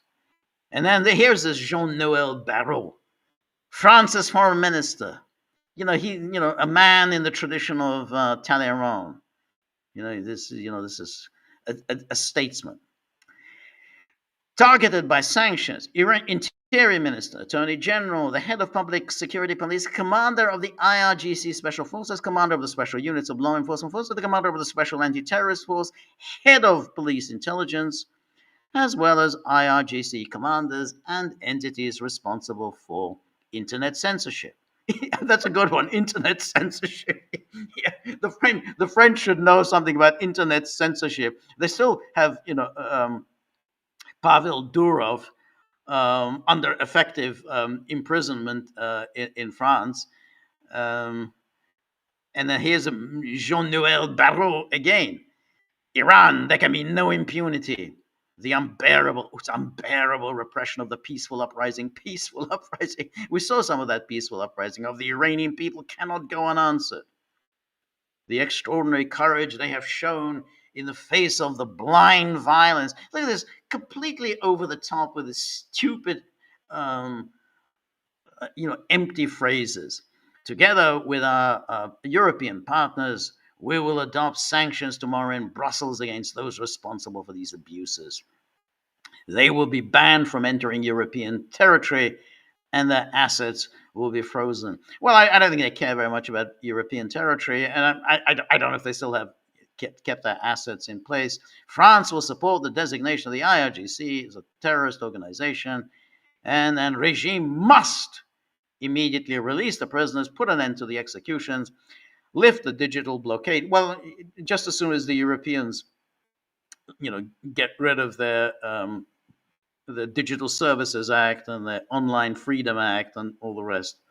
And then anything else here? Yeah, that's that. So what's interesting about this is that this is very similar to what happened in the days leading up to the attack on Iran in June, because you remember, quite by happenstance, the IAEA issued a report just a few days before the attack that Iran was in violation of its commitments, the JCPOA and so on, and of course it was completely untrue. They presented it as if they've made some definitive finding, which they hadn't done. And then the E3, that's the British, the French, and the Germans who had been part of the JCPOA, immediately chimed in and said, yeah, Iran is in violation of the JCPOA. And that was it. That was crucial. It was absolutely crucial in providing the rationale for what the United States and Israel did. Wait, it's not us talking, it's the Europeans, the weak knee Europeans. They're saying that Iran is in violation of its commitments under the JCPOA. So they're doing something very similar here with all this ridiculous, over-the-top bluster from people who couldn't care less about freedom or internet censorship. Oh yeah, internet censorship. Yeah, do please tell us about internet censorship. Anyway, let's take now at our Gaggle locals board. This is our Gaggles community. This is our Gagglers who very generously think about the condition of the dogs and try to make sure that the dogs are looked after, but above all that the dogs feel appreciated, because I think that's the problem. The dogs don't feel appreciated. The dogs don't feel that they are adequately remunerated, and that's a long term problem. They don't think they're remunerated, so the gagglers, very generously contribute and really appreciate their contributions, putting it into the tip jar. I appreciate it, um, but not the dogs don't. So I have to apologize on behalf of the dogs. You know they are what they are. So but I appreciate on their behalf. Anyway, let's see. I got everything here. Yeah. So Stone River.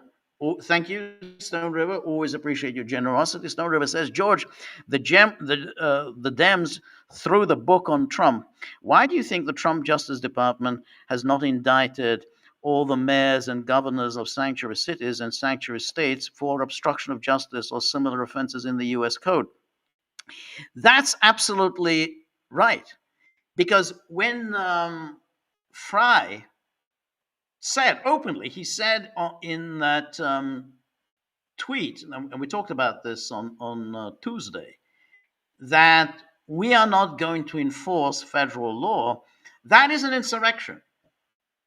And all Trump did today is essentially, we can even, let's see, we can even look at that, what happened. Because if you say that you are not going to enforce federal law, then that Fry, Waltz, at the very least, are engaging in an insurrection, and that was enough for Eisenhower to send in the National Guard, and it was enough for. But I just want to show the what was it? Because I want to show there was quite a this quite an extraordinary statement by Fry, which I think was enough for the U.S. government to move against him. You just can't go around issuing these kinds of statements. So let's just take a look at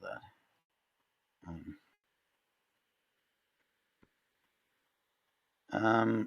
So here's the when it said, I spoke with President Trump today. This is what he was saying the other day, and appreciated the conversation. I expressed how much Minneapolis has benefited from our immigrant communities, and was clear that my main ask is that Operation Metro Surge needs to end.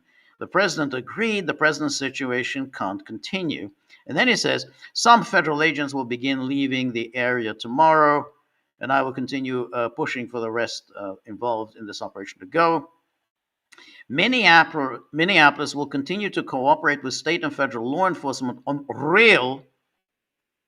He will decide what are real criminal investigations, but we will not participate in unconstitutional arrests of our neighbors or enforce federal immigration law. The Constitution is absolutely unequivocal, unambiguous on the matter of whose responsibility is immigration law. It's the federal government. So Jacob Fry is exactly like those governors in the 1950s and 60s that Eisenhower moved against in Little Rock, and then Kennedy moved against Alabama and Mississippi. Sent in massive force that Kennedy sent in. And then, of course, Fry says violent criminals should be held accountable based on the crimes they commit, not based on where they are from. So he's saying, oh, well, we just simply will not enforce federal immigration law. The issue isn't what they're from, is that they committed crimes. They have no business being in the United States. They said, oh, well, I don't care about any of that. I just care about the crime. And then he says, and then Trump, this is what Trump then sent out. He says, surprisingly, Mayor Jacob Fry, surprisingly, what's the surprise? Surprisingly, Mayor Jacob Fry just stated that Minneapolis does not and will not enforce federal immigration laws. This is after having had a very good conversation with him. You know, you had a very good conversation. It all came from your side. It's Trump who said, "Oh, it was a very good conversation." Fry didn't say anything like that.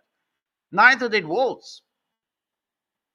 Could somebody in his inner sanctum please explain that this statement is a very serious violation of the law and that he is playing with fire? But that's not, that's a ridiculous position for him to take. You can't just simply say, "Oh, he's playing for fire." What are you going to do about it? And that goes back to what the Stone Rivers comment. You, Trump absolutely now says, say, "Hey, you are not enforcing federal law." That's exactly the same with Arkansas, Alabama, and Mississippi back in the 1950s and 60s. That's federal law. Under the Supremacy Clause, you know, federal law supersedes state law. You can't have state governments simply saying, "Well, we're not going to enforce federal law." And that's what Fry said. So absolutely, when so he says a sanctuary, and this has gone on for a long time. This is what Stone River says: sanctuary cities, sanctuary states are an open defiance of federal law. You can, if you allow this to happen, then of course it goes back to the point that I said earlier. You essentially admitted that you are unable to carry out deportations. You're not able to do it, and therefore you have to then give up. And then, well, there's Mike Lawlers and the rest are going to say, "Well, there's only one solution: comprehensive immigration reform," because you're not going to be able to deport people even when they've committed crimes. So this is the measure of whether Trump really, he's talking big. He's talking, "Hey, Venezuela, doing this with Iran." Hey, you're not even able to bring Minnesota under control. Not the biggest state in the union, and you're not even able to bring Minnesota under control. You're being openly defied by this jerk of a mayor and this buffoon of a governor. And now, we're going to take on the Ayatollahs. We're going to launch all these attacks on the other. Hey, never mind what they're doing in Tehran. What are you doing about Minneapolis? Because that's the measure of an American president, which is, hey, do you have your own country? Does the rule of law apply in your own country? Are you sovereign on your own territory? It doesn't sound like America is sovereign on its own territory. I mean, if you have states defying the federal government, that means you're not sovereign. So this is really devastating for Trump, because this is, first of all, an attack on Iran was no real support other than among the neocons and the Zionists and the Israel Firsters, or the Mark Levins and David Frum and the rest of them. They're the only ones who support it. So that's bad enough.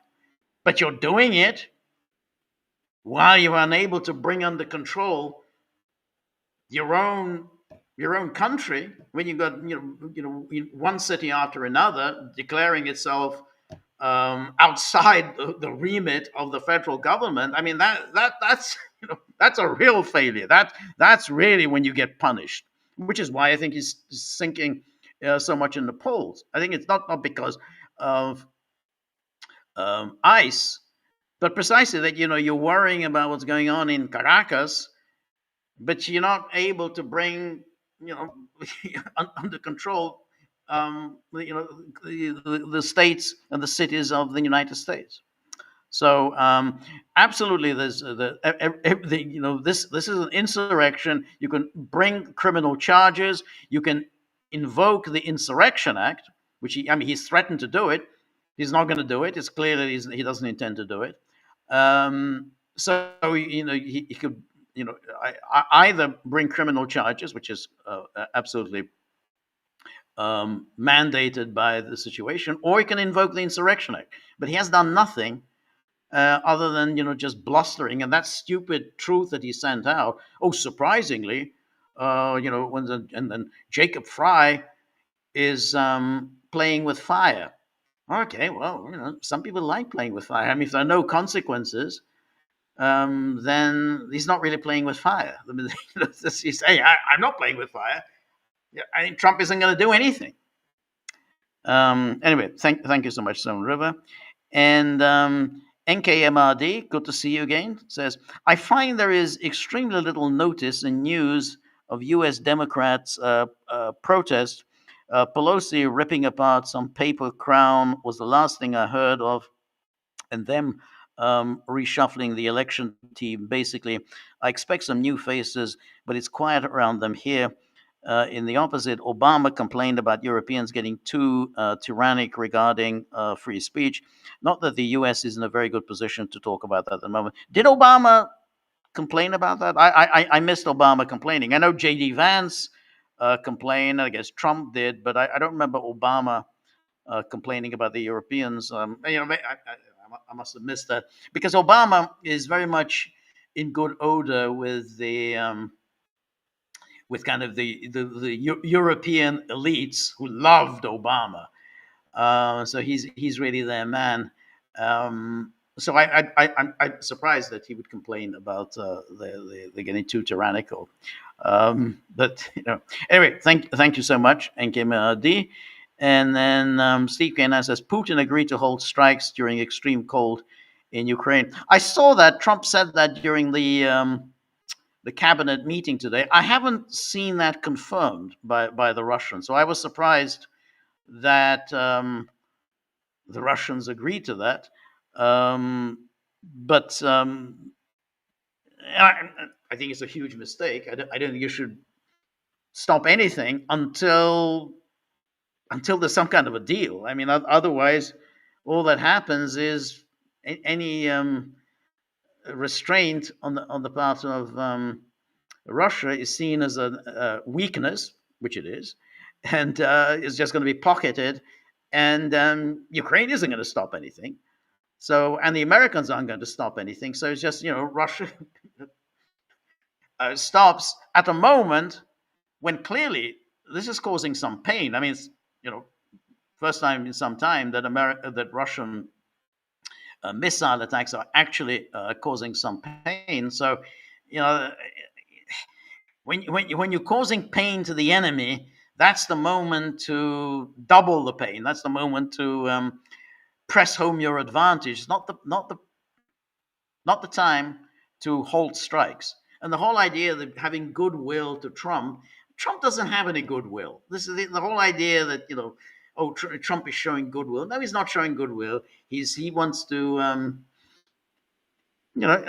essentially extract concessions from Russia without making any concessions of his own. So, if that isn't confirmed by the Russians, then I think it's a huge mistake.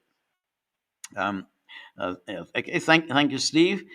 Cynthia, always good to see you, Cynthia, our distinguished film commentator, film analyst, film critic, and with an encyclopedic and amazing knowledge of cinema, the intricacies of filmmaking, cinema history, and the cinema industry as a whole, and who contributes to our film screenings, by letting us enjoy the fruits of a great learning and great studies of the film industry. So we have our Monday night screenings. We had All About Eve, one of the classics, on Monday. So watch that. It's up on our locals board. And as you watch, read. Cynthia is amazingly informed and really perspicacious commentary. I always learn a great deal from it, and I know Gagglers do. They always say they learn so much from Cynthia's comments. So please watch the film. It's always a pleasure. And as you do so, enjoy all of Cynthia's comments. Anyway, now Cynthia's question, and I know Cynthia and I don't quite see eye to eye on this the issue of immigration, but okay. Cynthia says by shielding ICE agents in Alex Pritty's killing, Trump seizes unchecked power. Well, it's not clear that he is shielding them. I mean, I think there will be an investigation, and he's basically saying that since they're federal agents, then it's the responsibility of the federal government to bring criminal charges if charges are necessary. It's not up to the state government to do so. So even if the state government did attempt to do it, the federal government would immediately preempt any charges that the state would bring. I mean, that's just the way it always is. The federal government always preempts the state government. And the state government can do its thing; it can do it in parallel, but the federal government takes primacy. It's the primacy clause. So that hasn't. It's not yet clear that he's shielding them. But they always have to distinguish the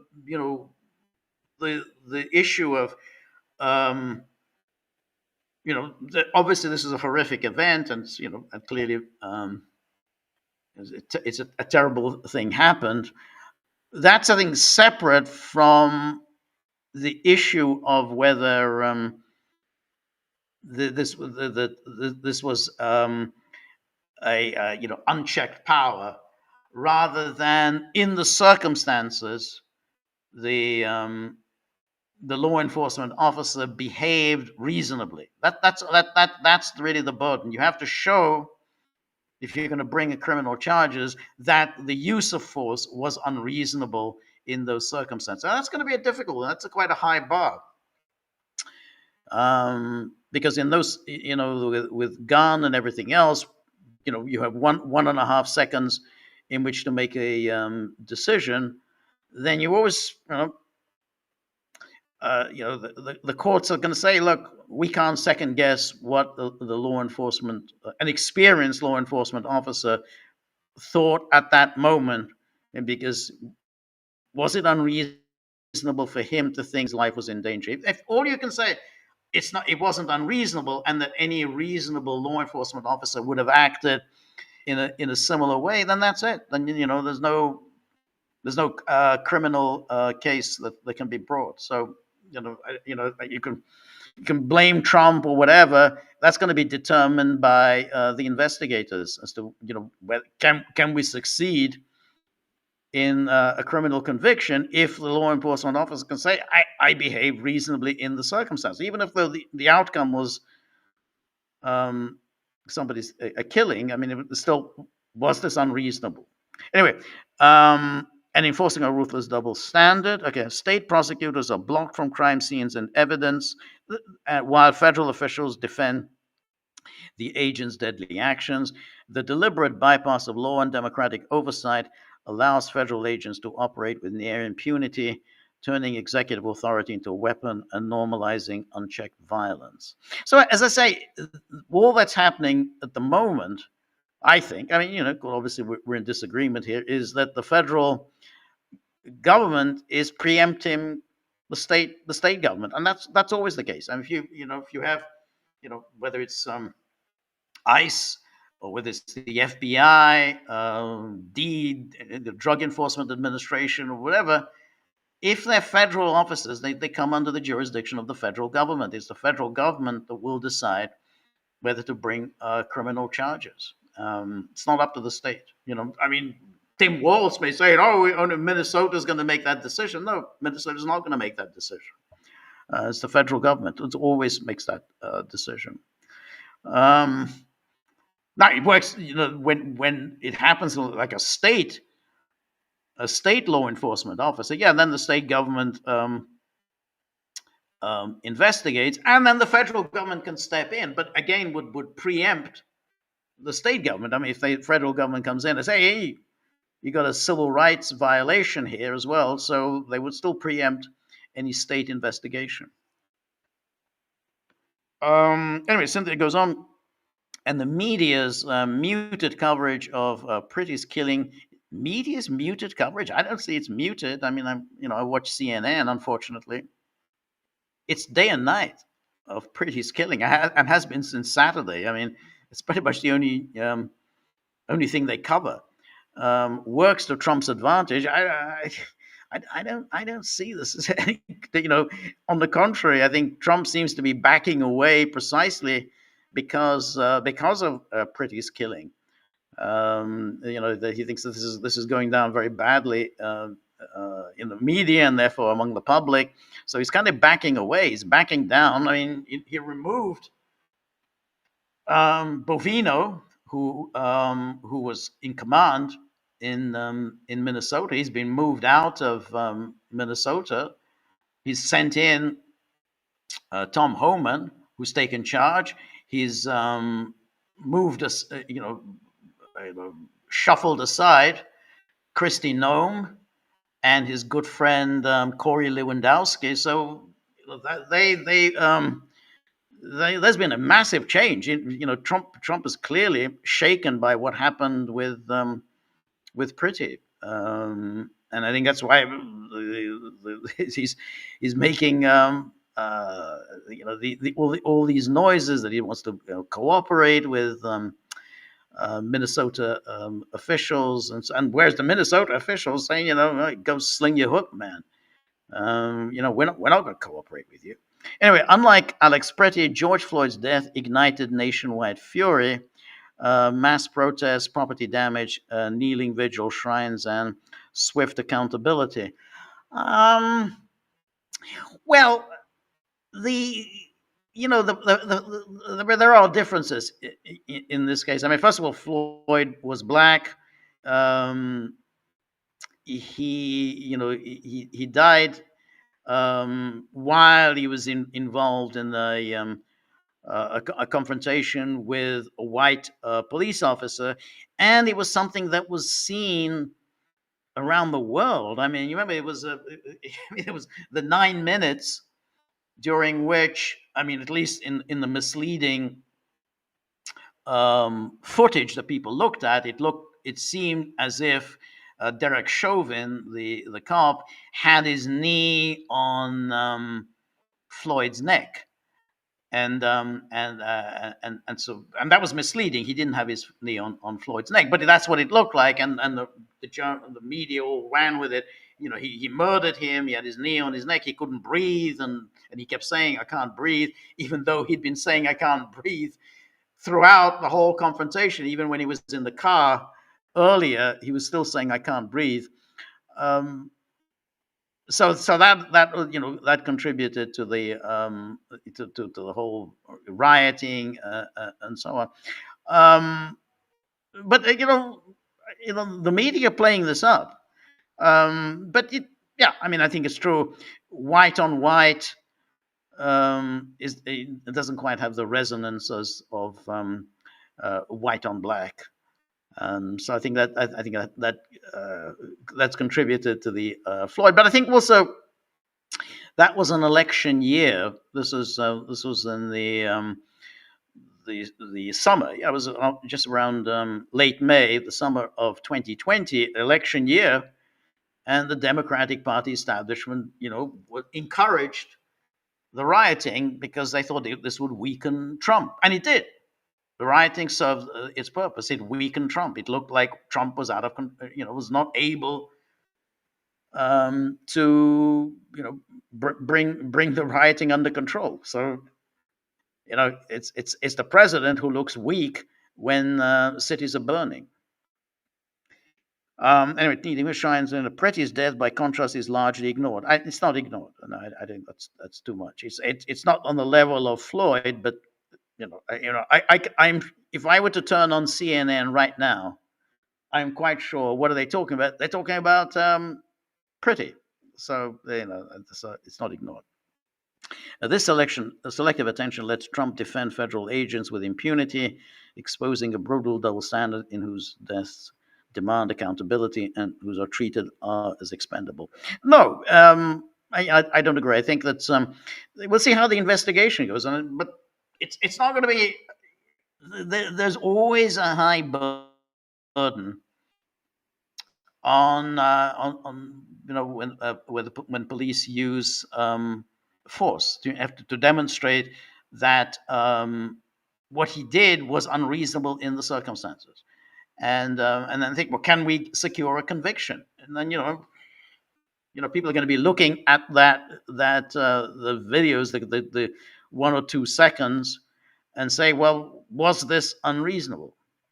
Maybe it's possible that's the one. So, but I don't know at this stage whether it's clear that there will not be an investigation, a prosecution, and whatever. That's Tom Homan was asked about. He said there's an investigation, there's an ongoing investigation now into the death of Pretty. So it's not yet clear which way that's going to go. I suspect you're probably right. I suspect they won't prosecute Pretty, but I think that's probably because they'll think that the evidence that this was unreasonable, that they'll be able to persuade a jury that this was unreasonable, is just not compelling. Um, and particularly, and this goes out the white versus white, you can't then guarantee that the jurors will take the side of will take the side will be against the cop. When it's white cop and a black perp, then it's you can always be sure the jurors are going to go against the cop. But I think in this case, I think it's not. It's white versus white, so we don't know which way the jurors would go. Anyway, then Cynthia goes on. Worse still, BLM in cahoots with the media, anoint blacks like George Floyd as the only legitimate victims of state violence. Yeah, yeah. Well, that's by and large true. Yeah, while treating whites like Alex Pretty as undeserving of such victimhood. Um, that's true of BLM, but I don't think that's true of media as a whole. As I say, CNN, MSNBC, they're absolutely running with the story of Pretty. Trump exploits this racial double standard to shield federal agents. I guess so. Yeah, okay. Confident the public will remain largely unmoved. And this race-based hierarchy of whose lives matter accelerates the consolidation of executive power and normalizes unchecked federal violence. Well, I don't know. It's the release of that footage the other day. Well, I think not the other day, yesterday. The release of that footage of Alex Pretty's earlier encounter with ICE agents. That's not going to work very well for Pretty. Again, that doesn't mean his killing was justified. I mean, obviously, it wasn't justified. He didn't deserve to die. But nonetheless, it presents him not really as this, the noble kind of innocent, selfless, milk of humankind, the sort of person. I mean, the guy was spitting on ICE agents. He used, he broke the windshield of the not the windshield, the back shield of the ICE car. Basically used violence, and you could say earlier on he kind of got lucky that they didn't press criminal charges against him. I mean, they absolutely could have done. I mean, he really kicked that ICE car, inflicted damage on federal property. Most people would be arrested in those circumstances. You can't just go around kicking, and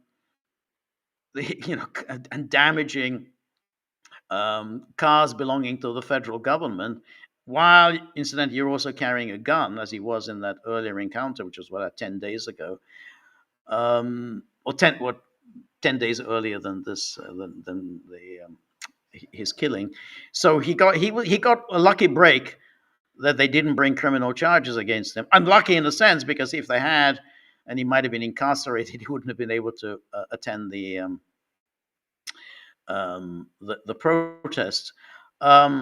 So he did get a lucky break, and then remember also we have the testimony of his father, who said that he told Alex Pretty, I understand you have strong feelings on this, but be very careful. You get a little bit emotional, and that could get you into a lot of trouble. So you see, he said that before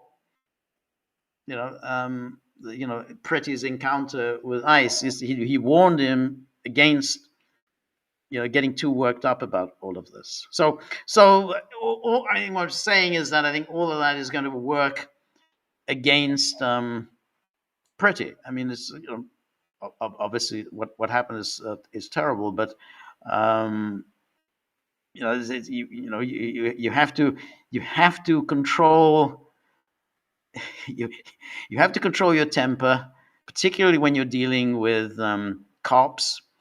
You don't get yourself involved in any law enforcement operation. Do not interfere with any law enforcement operation like an arrest. Don't get into a fight with cops. Don't damage cops' property.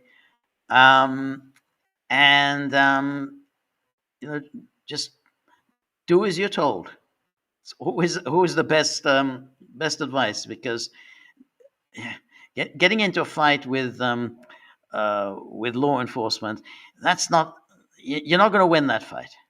So anyway, thank you so much, Cynthia, and then Robert. Always good to see you, Robert. Thank you so much, Robert, for your generosity. It says, isn't it the case that as soon as democracy emerges in the 19th century, fear in politics shifts no longer of the monarch, but of one another? Power becomes something to seize defensively, so it can't be used against you. No one expects a rule to bring good, only to avert harm. Politics turns into anxiety over which ethnic, ideological, or class faction might gain control next. I think that's right. I mean, I think that with the advent of democracy, there was a real fear that power is going to be wielded by people who really don't have any vested interest in the system. And if you don't have a vested interest in the stability and security of the system, then all kinds of bad things are going to happen. And there was a real fear of a revolution. There was a fear of violence, and because then the masses will just take power for themselves. I mean, masses will say, what do we get out of this system? It's very nice for the property owning classes, very nice for the aristocrats, very nice for those who own capital, but we don't own anything, and so therefore there was a real fear that once you give power to those who before didn't enjoy power, then bad things are going to happen. Um, it didn't turn out to be that way, but it was touch and go for many years. It was touch and go. There was a real fear from about the late 19th century, as the franchise grew from the late 19th century until the middle of the 20th century, that the systems will not be political systems will not survive the advent of mass democracy, and I mean, this was obviously Marx's belief. Thought, yeah, the bourgeoisie will not be able to retain power, because up against them will be a much bigger mass who will say, hey, we're not getting anything out of this system. We don't own anything. Why should we put up with assenting to our enforced misery? So now, as it happens, all sorts of other issues arose. Again, in the Marxist analysis, was that, well, fundamentally, people would only think about economic issues. That economically they're suffering, and those who have money, those who have property, are going to grind into the dirt and use extreme force to hold on to power against the masses. And so therefore, the masses really have to get organized and be ready to use violence themselves, otherwise they will be crushed by the minority, the bourgeois minority. So that was that. But of course, other issues came to the fore, and like you said, I mean, the issues of nationalism that the Marxists didn't really understand and couldn't really explain. And then, yeah, then indeed it became a real struggle for who would wield power. But the interesting thing is why the system has survived, and I guess it goes on surviving if you can provide a minimum of stability, security, and hope that things are going to improve. That everyone's going to be doing better than than their parents did. And then I think it's still the jury is still out whether the system can survive. You know, all kinds of you know problems, pitfalls or booby traps along the way, which we can see even today. These wars, what happens if this that if the war with Russia is cannot be avoided? There could still be some serious uprising. What happens if there's another economic crisis? I mean, an even more serious one than 2008. Um, the 2008, they managed to get themselves out of that problem by bringing on a smooth phony like Obama. Might not have been might not have been that doable if somebody else had managed to win that election. Suppose John McCain had won that election. You might well have had some kind of a popular uprising on your hands. So I think so. Just long story short, the problems that emerged with the emergence of a mass democracy in the 19th century, I think they're still with us. It's still got an awful lot of people who are going to say, "What are we getting out of this?" So, but anyway, Robert, as usual, always makes us think and raises the tone of the conversation. A few notches. So thank you, Robert. Steve K9 says, Kunstler again, get in law enforcement's faces with a gun and you sign your own death warrant. What part of that is a mystery? I mean, I think that's with a gun, certainly, even you're taking your life in your hands, even if he wasn't, waving his gun around. Okay, that night he wasn't there. He was his holster. You're getting into a fight with law enforcement. Never do that. Do not do that. And even if you don't have a gun, do not do that. You're asking for trouble. But if you go in and have a gun, then you're really taking a serious risk. So anyway, so Steve can answer. I want the migrants out. We have let things get to a point where only force is going to work. Of course, there's going to be excessive use of force, the price we pay for allowing this situation.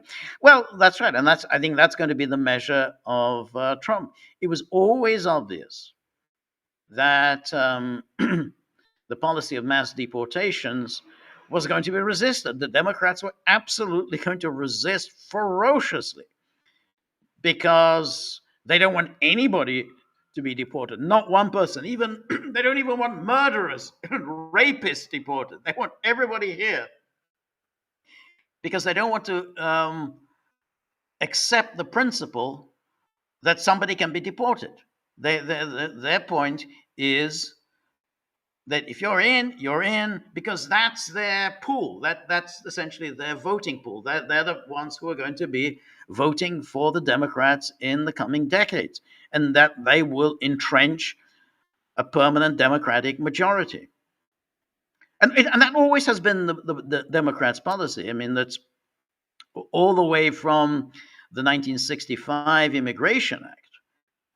It was enacted precisely because by 1965, the Democrats were realizing that the glory days of FDR were long past them. The people who had once voted for FDR were now voting for Republicans.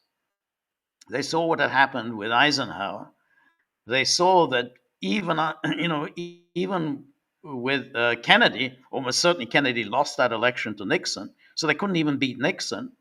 They saw the writing on the wall, which is the Democrats are not going to be able to enjoy those wonderful majorities, and so they essentially came up with this plan of bringing in migrants and therefore boosting their votes, because that has always been the Democrats' core constituency, immigrants. So that's why they enacted the Kennedy immigration reform of 1965, and they've been doing that. 60 years on, they're still peddling the whole immigration line. That's the key to their holding on to power. So they don't want anyone deported.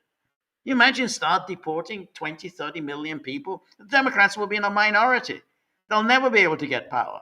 That's why their fighting was so ferocious. So Trump had to have known that this would be resisted, with violence, with hysteria, with everything. So it doesn't seem like Trump had made all the proper preparations, because he seems to have backed away very quickly. He's up against Fry, Waltz, Ellison. Not exactly a kind of a threesome that should inspire fear on the part of a supposedly populist president. I mean, Waltz, we know how unimpressive he is. Fry, just look at him. I mean, he looks like a total dweeb. Ellison, is an attorney general. Is a Muslim. You can't beat them. You're backing away in front of them. What are you going to do when you've got some serious opposition? So anyway, Steve Kainan says immigration reform, close the border. Period. We've done it before, and it's long overdue. Probably too late, actually. Yeah. And then Aristotle says, could you or did you imagine at the start of the war that the Europeans would sacrifice their economies and democracies and start World War III for the sake of an ugly proxy regime in Kiev? Is this insanity projection? The European elites' real enemies are Putinists, are populists in their own countries. Well, I think that's true. I think ultimately the enemy isn't so much Russia and Putin. The enemy is the populists at home. I mean, I think they're afraid of that. They're afraid of the challenge, and they have been afraid of that for many years, really, going all the way back to the 2008 economic crisis. So yeah, no, absolutely. Did I expect this? Yeah, I did actually. I thought that, and I said it at the time when when it started, that Russia had better wrap this up quickly, because the Europeans are going to go all in. And at the time I said the Americans also, because it was the Biden administration, Americans, the Europeans, NATO were going to go all in, because they think that they can inflict a defeat on Russia here. And they're not going to let this one go. And so I said that if Russia doesn't get this over with quickly, then it's going to get very, very difficult, because the longer it goes on, and the more the Europeans and the Americans are drawn in, the more aid they provide to Ukraine, the more difficult it's going to be to win this war, to win the war decisively, to win the war in a way that Russia will have achieved its objectives. And I think, I think that was clear. Anytime you start a war, you have to get it out of the way, get it, win it as quickly as you can. And that's, I mean, it's always been the case in history. If you don't, and it drags on, then you're going to have problems, all sorts of problems down the road. Economic problems, political problems, military problems. I mean, it's just the problems are going to mount up. So, did I think the Europeans would say, "Yeah"? I thought, yeah, they would do it. I think that so it is obviously it's entrenching this elite. I mean, look at this. Look at these people: von der Leyen, Kaya Kallas, that horrific creature, the Roberta Metsola, Mette Frederiksen. I mean, you can just go through these names of these mediocrities. They are the dominant. They've used this war to entrench themselves as the leaders of Europe. All of them have no democratic credibility, no democratic accountability, but they use the war and the whole sort of sense of crisis, wartime preparations to entrench themselves. So yeah, I think it's it's one of the consequences. Now, they couldn't care less about the economies of the Europeans, and we talked about this the other day, that they say, "Whoa, we're cutting ourselves off once and for all from Russian gas." Yeah, but that means you become dependent on liquefied natural gas from the United States. The same United States, that same horrible, terrible Donald Trump, who wanted to take Greenland away from you. They don't care. So you're removing one dependency, which was a good dependency because you were getting cheap gas from Russia. You're ending that for another dependency, which is going to be a gas that costs a lot more from the United States, and a United States that is actually going to extract a price from you, unlike Russia, who just gave it all away for you and didn't ask for anything in return. That's not how the Americans operate. Certainly not Trump operates. They're going to want something in return. So, yeah. So anyway, thank you so much, Aristotle 1, and then Aristotle says, the media is the enemy of the people. Unfortunately, so. Anne Marie, always good to see you. Thank you for your generosity. Because Anne Marie is a musical scholar and musical expert, musical performer, kind of international repute.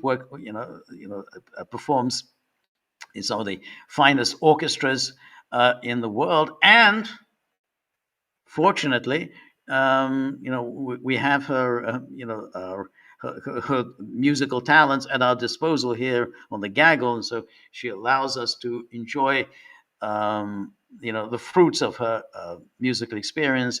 I mean, with all her learned and really fascinating insights into the performance of music, and indeed into the history of music. So, we have our Gaggle Music Club, and invariably Anne Marie contributes something which is from which we can all learn, precisely because this is the insights of somebody who is a musical performer of international repute. So thank you so much, Anne Marie. Always appreciate your contributions. And then Robert says, in response to Cynthia's earlier comments, it says, in the 1910s, when the U.S. still approximated a free market society, immigration ran at roughly 3 times today's rate. Mass restriction followed progressive interventions that throttled growth and opportunity. As the economy lost its ability to absorb newcomers, resentment followed. The real solution isn't less immigration, but freeing the economy from destructive government intervention. Government, not immigration, is the root problem. That's that's more or less, I remember the argument that was made by Milton Friedman. I think he said something like that. I think you can still find it on YouTube. Who says, "Oh yeah, that was okay then because you still had the um, uh, if you came into the country, you kind of had to make your own way, and so there was no real state support. And whereas now, you have state support for immigrants, and therefore they become a great burden on the economy. And so that's why so Friedman wasn't in favor of immigration. He just said, well, it was better then because there was no state support for it. Now, the problem with that argument is that the United States was not happy with that system. Yes, there was indeed there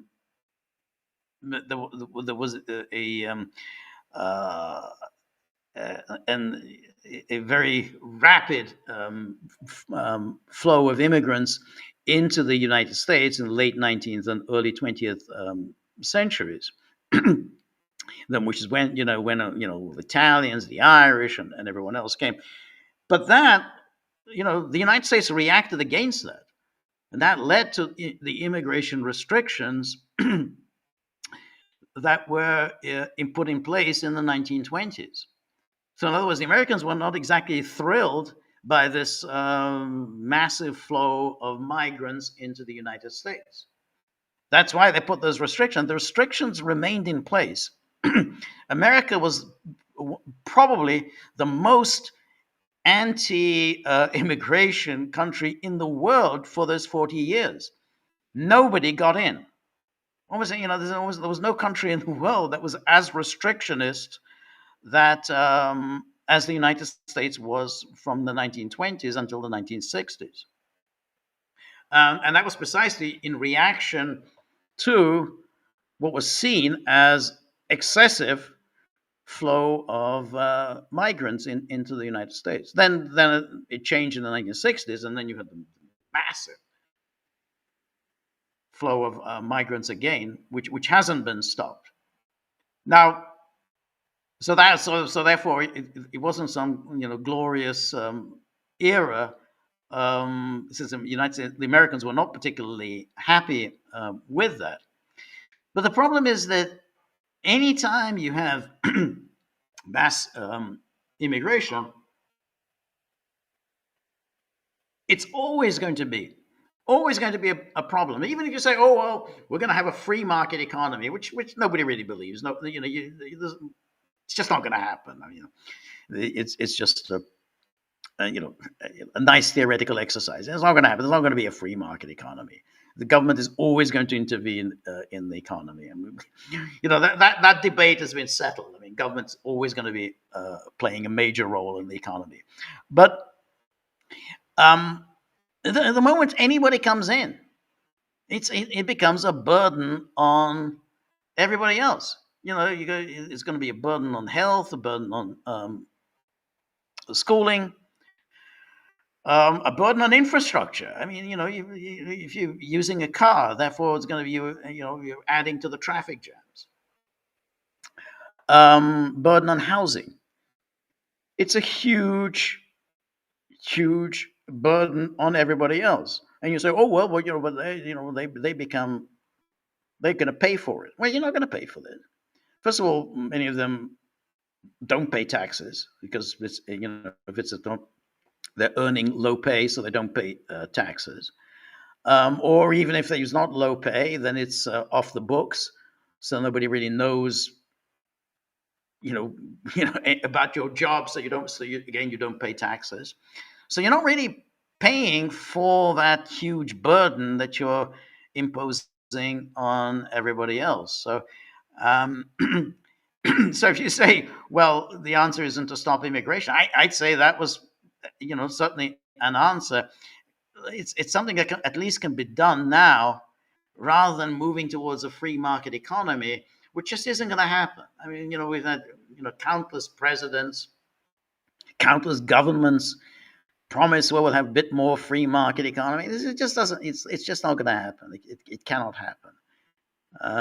So so yeah, I think immigration is a you know, a burden, and something that is just not it cannot um, cannot be just resolved by getting rid of state intervention.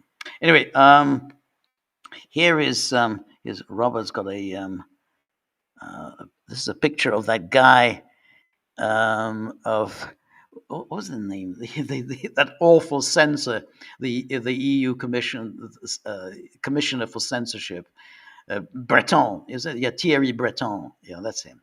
It's not censorship with the hair.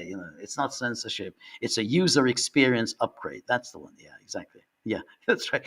Yeah, whatever we do, we'll definitely lecture the Iranians about a free internet. We demand that they restore a free internet.